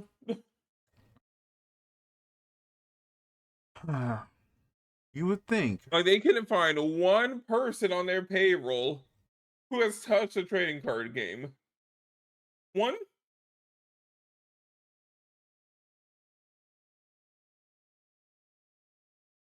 I mean, Not a single person. we've touched, they've touched trading card games, but obviously they've not made one. Obviously, that's the thing, right? We just talked about a whole bunch of other restriction lists, right? We talked Yep. about the Vanguard one, the Weiss one. I forgot to put the Shadowverse one, but they kind of unrestricted some cards that have been there for a long time. Mm. Then you had what we talked about last time being the Digimon one. We talked about the Gundam one and how those different like philosophies kind of put it. And it's like you look at the Gundam one and you look at the Riftbound reasoning. It's like, did they hit a bunch of cards? Yes. Could they have hit more in Gundam? Yes. Yep. But you can tell the philosophies of the people who are making Gundam have made card games for at least a good minute. Right. And understand, the strengths and weaknesses of the restriction system. Uh-huh. Redbound's team just going up and straight up saying, we do not have any plans to pursue limiting or restricting cards. Right. Is insane to me because everything you said up until this point, right? Overrepresented in an unhealthy way. Are the problems of cards like get worse over time? There's a card role play patterns and for the game in other ways. Those three things, yeah, completely understandable. Right? Like if something's off with one of those three, and the complexity of the game, it's like, okay, really fine. But there's I think a point. What's killing me here more than anything are the cards. Like the specific cards getting hit are like, you should have seen these. Yeah. Like I'm kind of saying, From but it's like a mile away. But I'm looking at the philosophy of the restriction list here first, right? Right. It's like you look at it and you go, them saying, change the cards rules for errata. Do not change cards rules of balance leverage or just a competitive metagame. I'm okay with that somewhat. To a point. Right? It's not like you could just ban the card and obviously just reprint it and just do what like One Piece does, which is like they ban a card, but they rot it, they ban a card, but then print like a new version of the card that is much weaker within the current status and just kind of like shift it out everywhere. Make sure Yeah, it's like here's playable. my thing with that statement though, right? It's like, cool. So let's say, I mean, we've already had people have already had issues like the core rules of a Riftbound. If your core rules of the game are already causing problems, I think like I don't see a problem with changing your core rules of a quote unquote balance lever. It's like if it seems to be a recurring issue or a recurring issue keeps popping up, maybe your rules are the problem. And maybe you're gonna run into some foundational things like you already currently are. I mean, we brought Kodak earlier in the podcast, but remembering his Riftbound review, Yep. and others who have said it, right? It's not just Kodak. Let's kind of keep that in mind.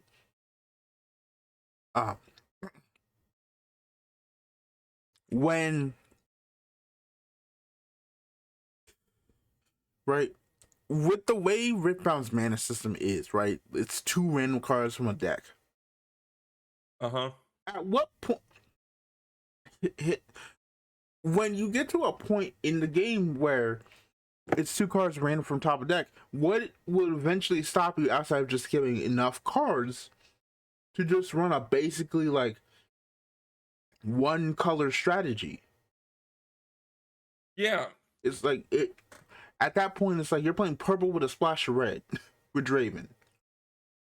I mean, look, all right, I've literally like done that before in like Magic the Gathering Arena. I'm running like I'm drafting almost single color, or even like dual color, and it's like, oh hey, let me just run like 1 or 2 basic lands for like a third color. Yeah, like 1 card. I mean that's fine, right? Because there's multiple.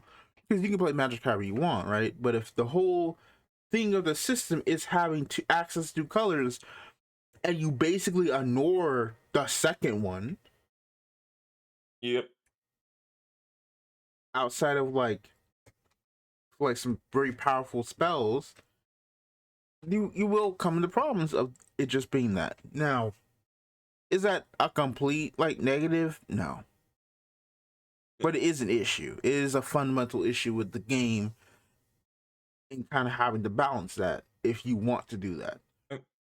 I mean, it's also kind of funny. This game also ran into the exact same problem Gundam quote unquote had, or at least it was like, we're gonna release a game with like really low hand size and like very low draw factor. And then it's like, okay, so guys, we have to ban all the draw cards. Like, you think? I mean, Gundam hasn't gone to that yet, right? No, yeah, Gundam hasn't gone there yet, but then Ripcom's like immediately like, guys, we printed draw in a card game, and we kind of have to hit all the draw. What do you mean all the draw was in the starter deck? Oopsie. Yeah, that's kind of an awkward thing too, right? It's like, let me see if there's anything they're going to talk about. You know, this is obviously specifically about the decks themselves, the battlefields.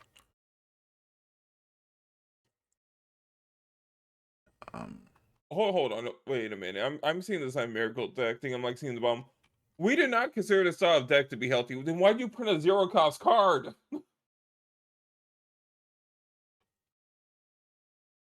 I mean,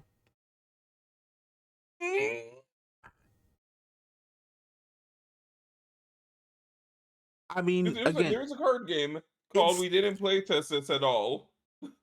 I mean, it technically has a cost. It's just remove a rune, so you lose resources. But it's like let's be honest here. Who gives a damn?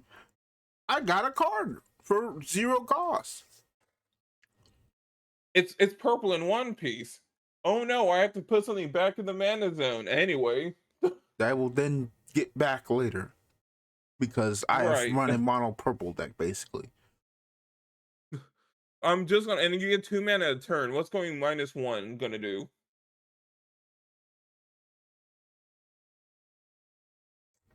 Wait, hold on. How does Redbound work again for the paying a mana back for that cost? Does it have to be untapped? I don't know.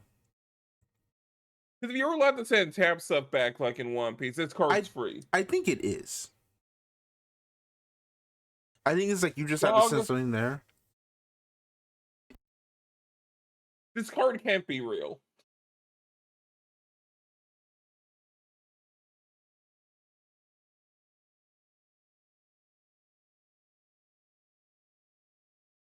All right. So let me look at the cards I think called shot might be the one card where I'm like, that's it. That's it. Yeah, like let me look at some like the cards I got from like this. At the start of it, like from like some of the looser packs I've gotten. Because yeah, I remember seeing like there's a card that's like you can play this, but you have to like send like this amount back, right, or whatever. Uh-huh. Right, so it's like you could play like 3 costs, but you have to send like 4 runes back to your, or like a 7 cost, but you have to send like 3 runes back to your rune zone. 3 specific runes.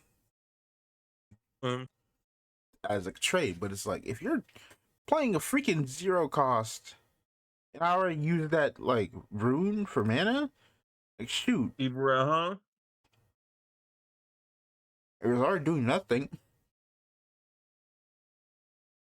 Right.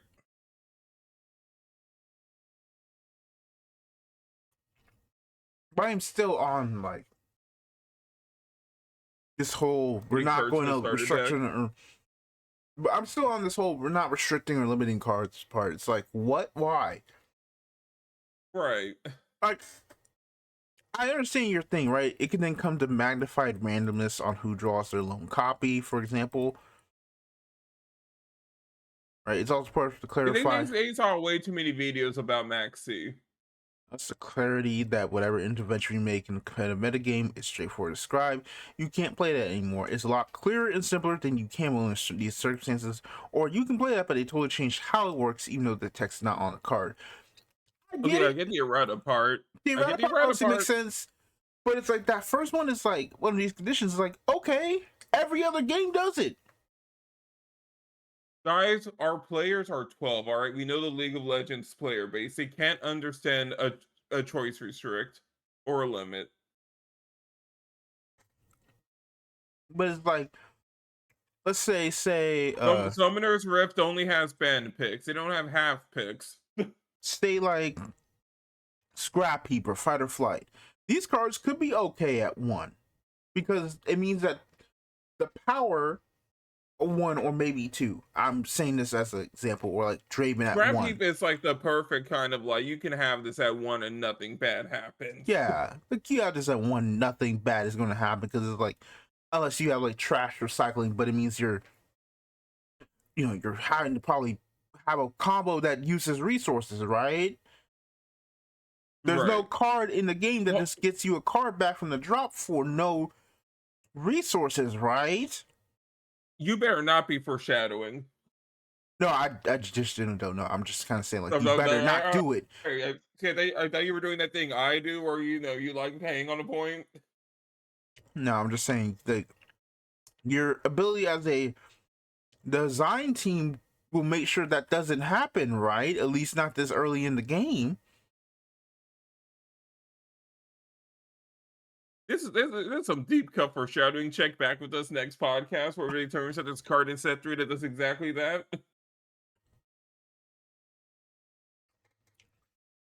The point is, like, you gotta, like, the router thing, I understand, because, like, it's a mess, even with you just giving out the routes for free. It's still like you still gotta deal with that. But limiting is not that bad. At all. It just means your players have to do a little homework. Like, oh no. Every other card game does that. They already have to do a homework to know if the card is banned. Again, dude, every card game at this point has digital like building for your like event for your deck build for like a tournament, right? Mm-hmm. You can just have that like right there. It's like, oh hey, there's a 2 like right there in the corner. I guess like only run 2 of it. But let's go back to the whole fact that the Jinx starter deck is illegal out the box. How would I know that? You don't. Exactly. How would I know that the 7 cards in my deck are illegal to play? Dude, I would not want to have that on the shelf right now. Holy cow. If I'm a card shop. No. Like, honestly, they don't even have it, but it's like, imagine you find this at like a Target or anything, you buy this, and then you find out this thing's illegal to play. That's the same thing as being limited, or semi-limited, or tri-limited, or whatever thing is. It's like, it's the same thing. You're just curving the power to have the cards still be legal. Like, but what, it's not going to just be like of the starter stopping deck? the game. I'll put it like this. If a card is so strong that you think banning it is better, obviously ban the card. But if you think Scrap Heap deserves to be banned and not limited or semi-limited, what are we talking about here? You are crazy.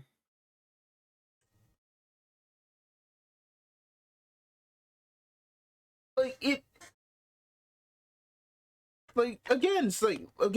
point, it's like, Scrap Heap is a card that, like, yeah, you can play it at 1. And again, if your design team is understanding what the hell's going on, they're not going to make some sort of infinite loop combo that makes Scrap Heap a problem. There are a million cards in other card games that say when this card is discarded, draw 1, and they are completely fine to use. Yes. Hell, Vanguard's first 4 turns are just discard a card to ride a card, and if that card was discarded, draw a card to mitigate the ride deck. Look, if Ray was in charge of Vanguard, they would start banning G3s for like, Twin Drive is too strong in these specific deck builds. So we are in fact hitting Dragonic Overlord. That is all. It's just, I don't agree with that last bit at all. That's my point. But And I mean that just goes on my point. It's like this feels like this is our first time designing a trading card game. Ignore the other trading card game we made at one point. We fired all of them. We fired the entire Runeterra team. They are nowhere near Rift bound. I mean, the difference is also like you're dealing with a physical game rather than a digital game, right? I mean, So, sure, but like there's some like it's like fighting games. There's still some form of fundamentals that carry over. yeah, it's like they also restrict cards in digital games too. I've seen Shadowverse cards get limited in the game. It's The perfectly fine Duel to do it. Links the Duel Links ban list is 80% choice restricts. Yes, they do. Duel Links too. Like, this argument is just kind of like a mute point about this whole thing. But Yep.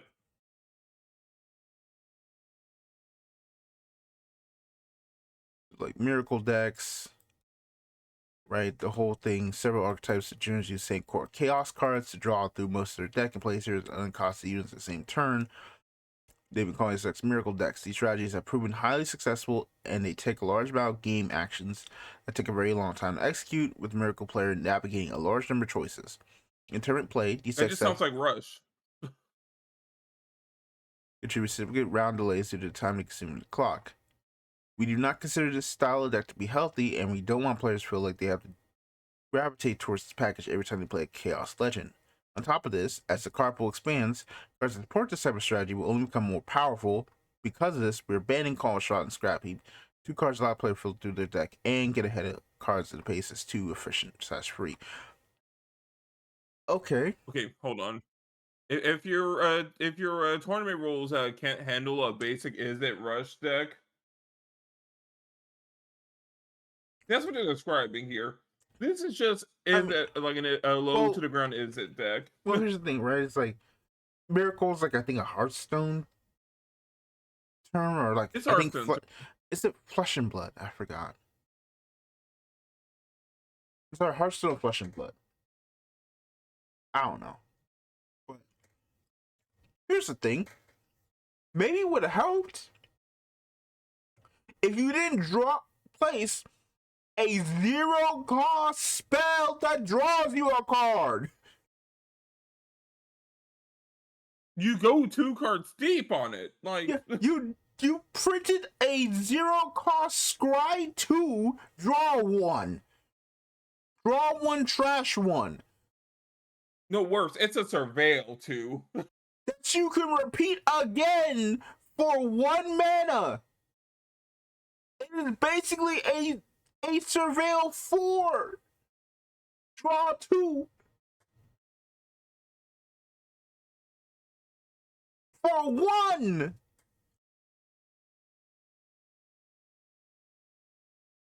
You know, maybe V card or what weren't the people that had to hire a card game designer. No, V card's still dookie water, but it's still insane to me Oh, that for sure. someone thought this was okay. It's all right. Let me be nicer. V card was not an isolated incident of hilarity. If the card shot scrap heap is the combo that you're concerned about, of course I would probably want to ban scrap heap, because I'm just like, I'm scared that we might pull a card shot too. Oh, they're never putting a cheap draw 1 in this game again. You should never pull a cheap draw 1. A cheap draw, like, I mean, you should have some cheap draws, but this isn't a cheap draw. This is a cheap search, bro. Yeah, I know. You gave me a 1-cost search. Maybe technically a 2-cost search. 2 costs, look at top 4. Search.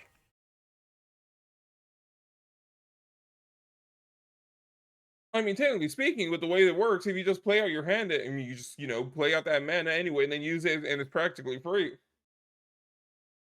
Mm-hmm.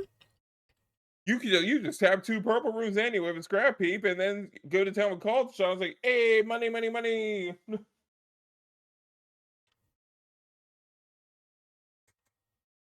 And that's And the Riftbound is slow enough that spending an entire, turn to draw, 3 cards, it's totally fine. Mhm. Which now comes the other part, right? You again, you gotta do better with your card Yep. design.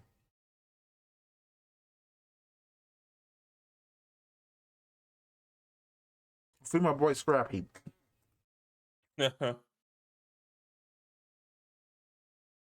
Right. Another just banned Called Shot. Yeah, we could just ban. I mean, it probably implies like they don't want to like have like their card there, but then it's like ban called shot, make a called shot that is way more costed. That nullifies the reason why called shot was an issue. Uh-huh. Call it Sudden Shot or whatever.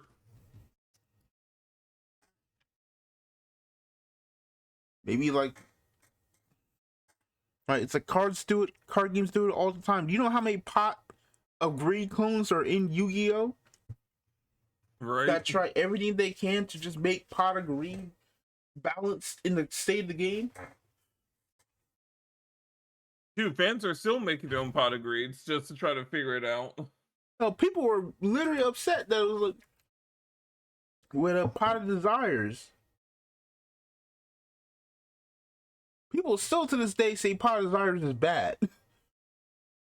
Dude, trust me, it's a negate, alright? You're totally gonna see those other 10 cards. No, it's a neg.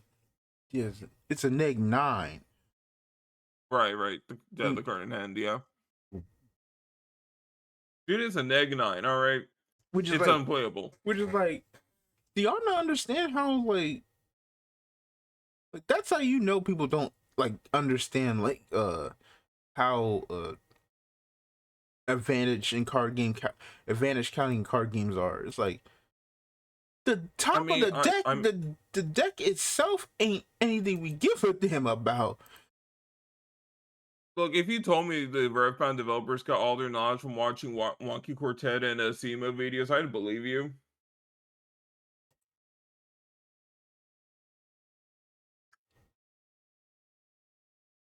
It's just so crazy. All right. I'm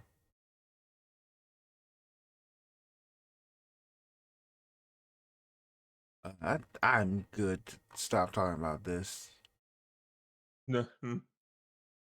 because man, it just made me upset. So speaking of which, they got updates for Origins Common and reprints of English Origin Proving Ground. So let's talk about this. Yep. So Flash promos and Origins reprint updates. New Flash news. In a conversation about card availability frustrations with Bound, which that existed since set one, Flash has held a special place. Yesterday's bans have exacerbated the issue further, with the added desire by players to use Flash in their decks. How do you know that?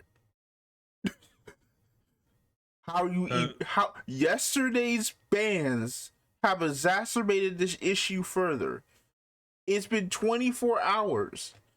How did you come to the conclusion that Flash was going to be instantly added into everyone's deck?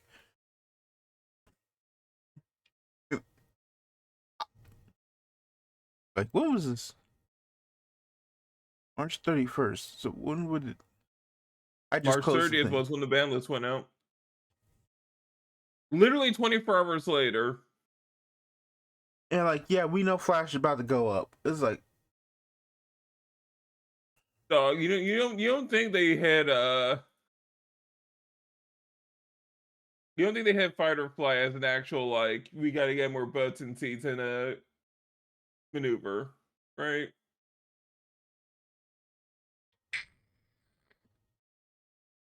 You These decisions are made within the 24-hour period.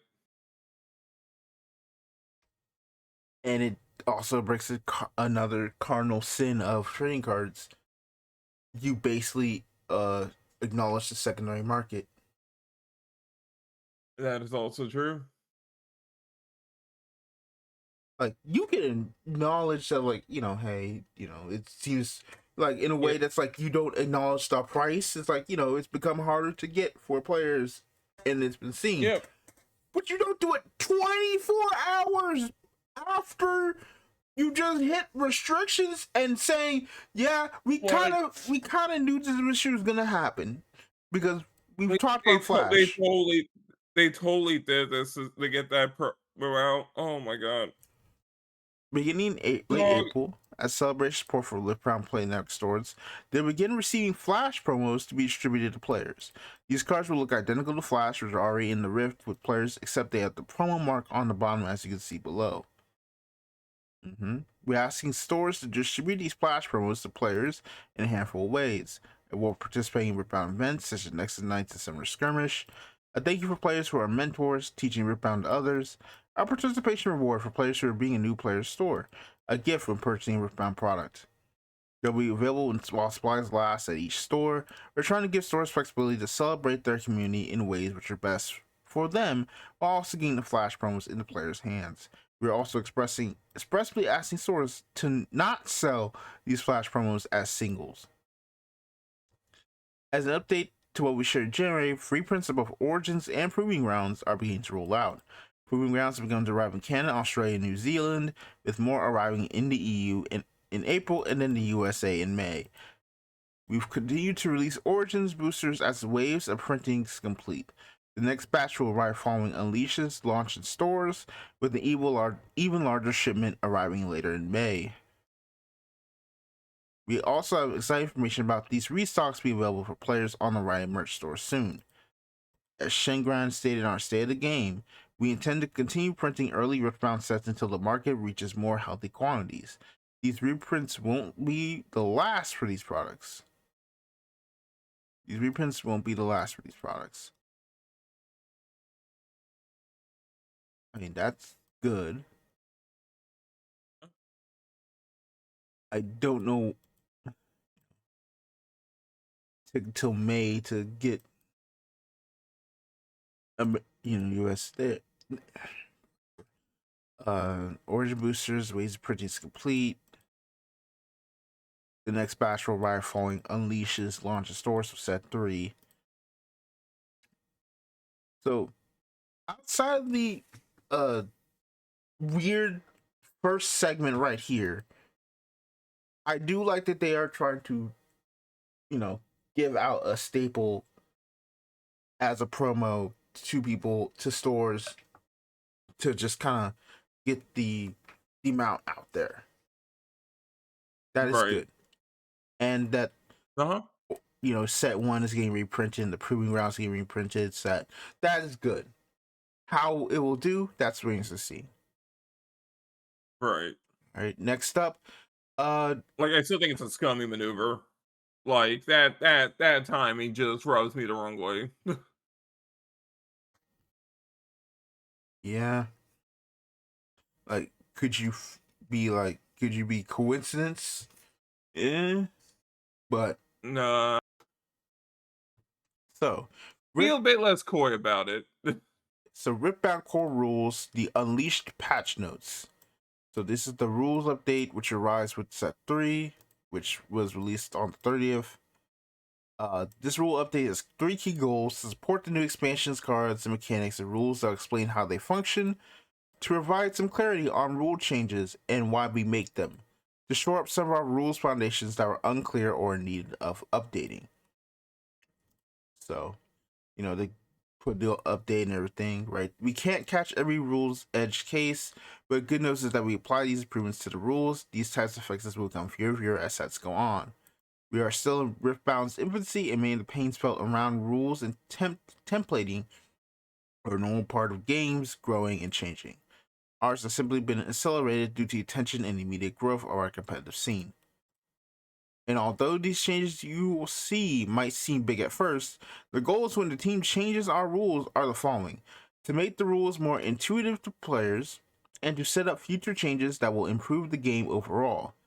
We have no plans to change the rules in order to manage the power level of cards, only to make the rules more intuitive and to align them with our design goals. Some cards will see functional changes with these rules updates, but that isn't the goal or the reason for the change. With each update, our hope is that fewer systems will be updated or changed in a functional way. Uh-huh. So, they admit that for some of these cards, the rule changes will in fact change the balance of them after they said we don't intend to change. Yeah, you're being facetious. You're being facetious there with that one. Like, they're like, it's Mind due you, to. this came out the same day as the ban list. All right, well, let's talk about their thing. Unleash Edition XP Hunting Level. XP is the marquee mechanic for Unleashed. Players can now gain XP and unit abilities can reference that XP. XP is a resource that spells and abilities will add and spend. XP comes with a few related keywords that you will see on cards Hunt and Level. Hunt is an ability that gives the controller 1 XP when a unit with Hunt conquers or holds. Higher Hunt value means more XP gained. Some cards allow players to spend XP just like players spend energy, power, or buffs. To spend XP, reduce your XP by that much. Level is a dependent keyword, more on that in a second, that becomes active when its controller has a certain amount of XP, level 6. Means it and its dependent ability will be active when its controller has 6 XP. Some Unleash booster packs will have a card in the token slot that is designed to help players keep track of their XP. And they've added these symbols, dependent keywords, updated Legion, Unleash editions, ambush, conditional action, reaction. Jesus Christ. Rules update winning the game. Okay. Previously, there were two conflicting rules for winning the game. A player would win if they had points equal to the victory score in a cleanup, or they would win immediately if they accrued points equal to the victory score without needing to wait for cleanup. We went back and forth on how to fix this and ended up on the changes below. This should relegate unintentionally drawn games to a marginal occurrence and make it clear precisely when players win. Clarified. A player will win the game if, during a cleanup, they have accrued points greater than or equal to the victory score and greater than any opponent. Both must be true. New rule: if a player gains 2 or more points as a result of burnouts processed in sequence and fulfills the above conditions, they win the game immediately without needing to wait for a cleanup.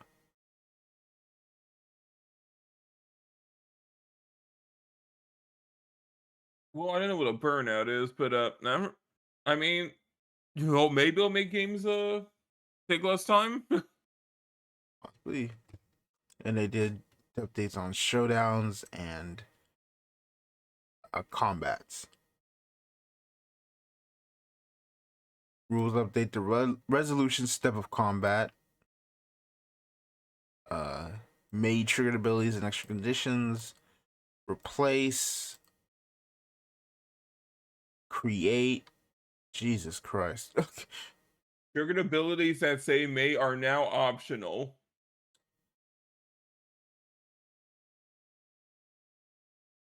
Hot pepper. What? Spicy hot pepper. And one of the most exciting changes for the rules experts in the audience, the pepper process is being updated and expanded to manage more procedures of the game.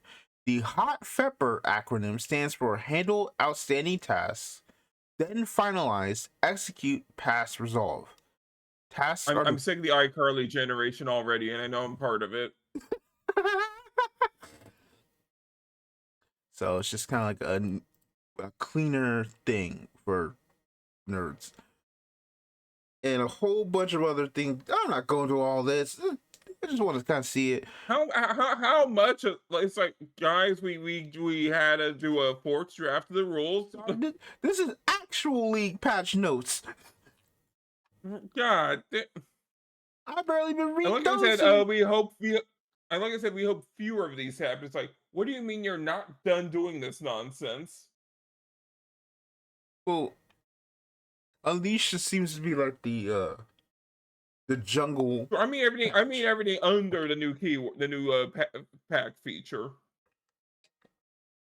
Like, I mean, I think it's just insane that it's like, hey, we're also like updating the game with our third set.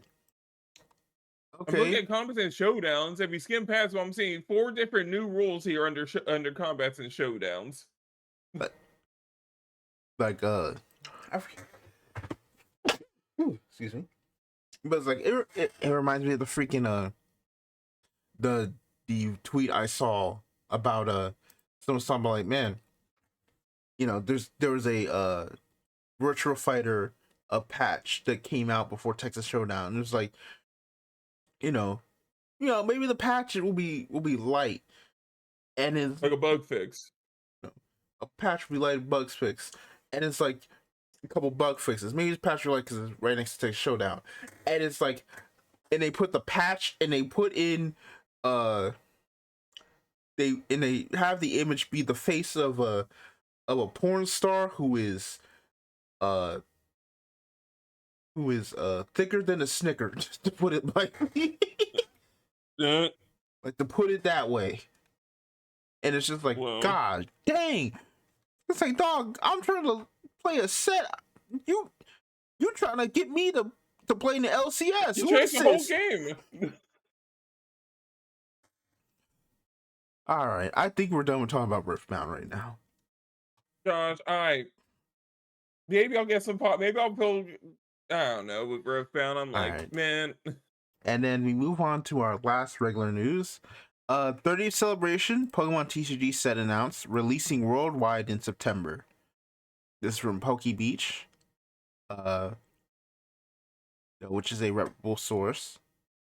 We revealed new 30th celebration set released on Japan on Wednesday, September 16th. It will be the Pokemon TCG's long-awaited 30th anniversary set, first teased during the Pokemon Day in February, which we talked about. This set will introduce a brand new card rarity with Pikachu, Mewtwo, and Mew shown on the sell sheet. The new rarity may be related to the Mew and Mewtwo artwork that were teased on Pokemon Day, both spotted in opalescent sheen.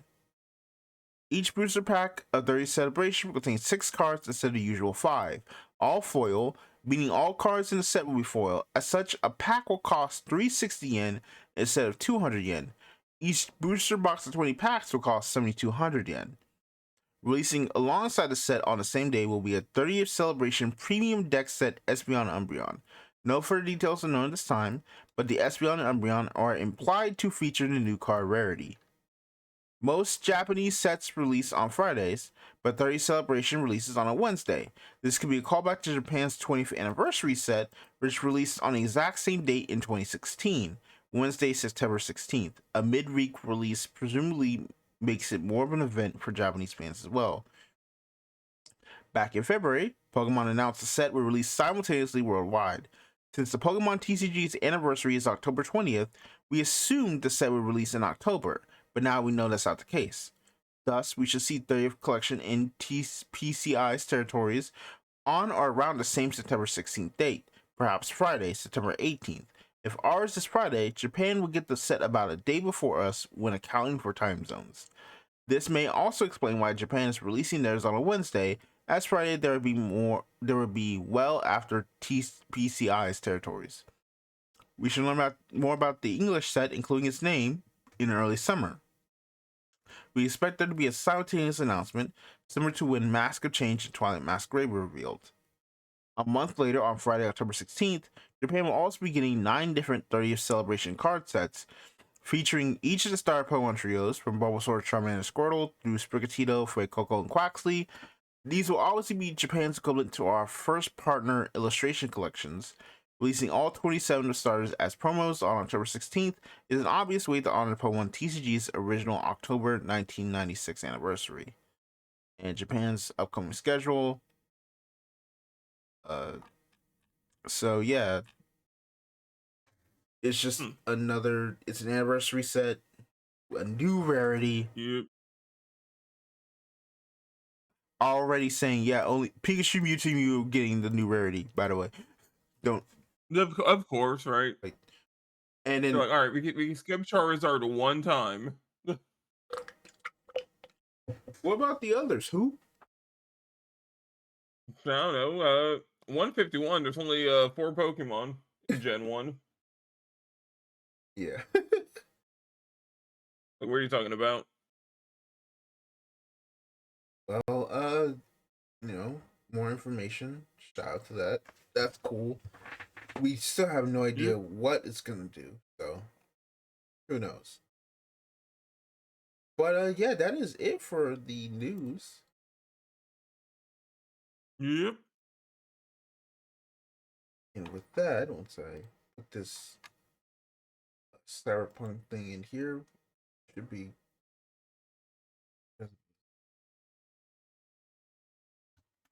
Yeah, once you put this.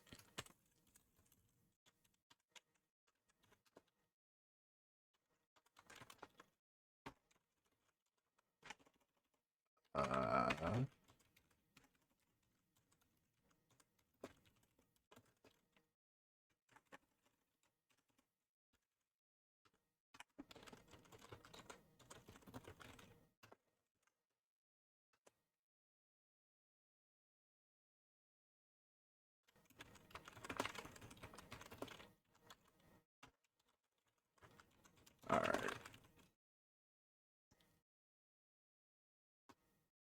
Okay. Now that we got that done, that should be the end of the episode. Yeah. Yeah, probably wondering why are we going to talk about the anime? One, it is late, and two, we're going to pretty much talk about the anime, the Vanguard anime, next time. Right. Barring some insane, weird shenanigans that happen. I mean, I'll say I have to say something a little bit short about it. I Okay, probably shouldn't. hold on. Before you do, Yeah. put the spoiler warning. All right, go ahead. I'm kind of glad that bit from the previous episode about the triggers are responding to their fight just did not come up here at all. The universe is like, nah, you are doing this yourself, man. Deal with it. Okay. All right, is that it? Yeah, that was funny. That was like, oh, that's pretty good. All right. Well, that'll do it for this episode of the Alpaca Podcast. Our next Yep. episode will probably be a mega one, and that will be projected on the 17th of April. If anything changes, we will let you know. For now, we will see you all next time. I probably should probably release like a thing every month, being like, yeah, this is where our projected like episodes are scheduled to be. If anything happens, you'll see like a tweet saying it otherwise. That way, y'all know that we're here. That probably is what I should do for now. But for now, that is it for this episode of the Odd Pocket Podcast. I hope you all had a very goofy April Fools. Yeah. I hope you all have a good night or day or whatever you listen to this. And we will see you all next time. Bye bye. Yep. Bye.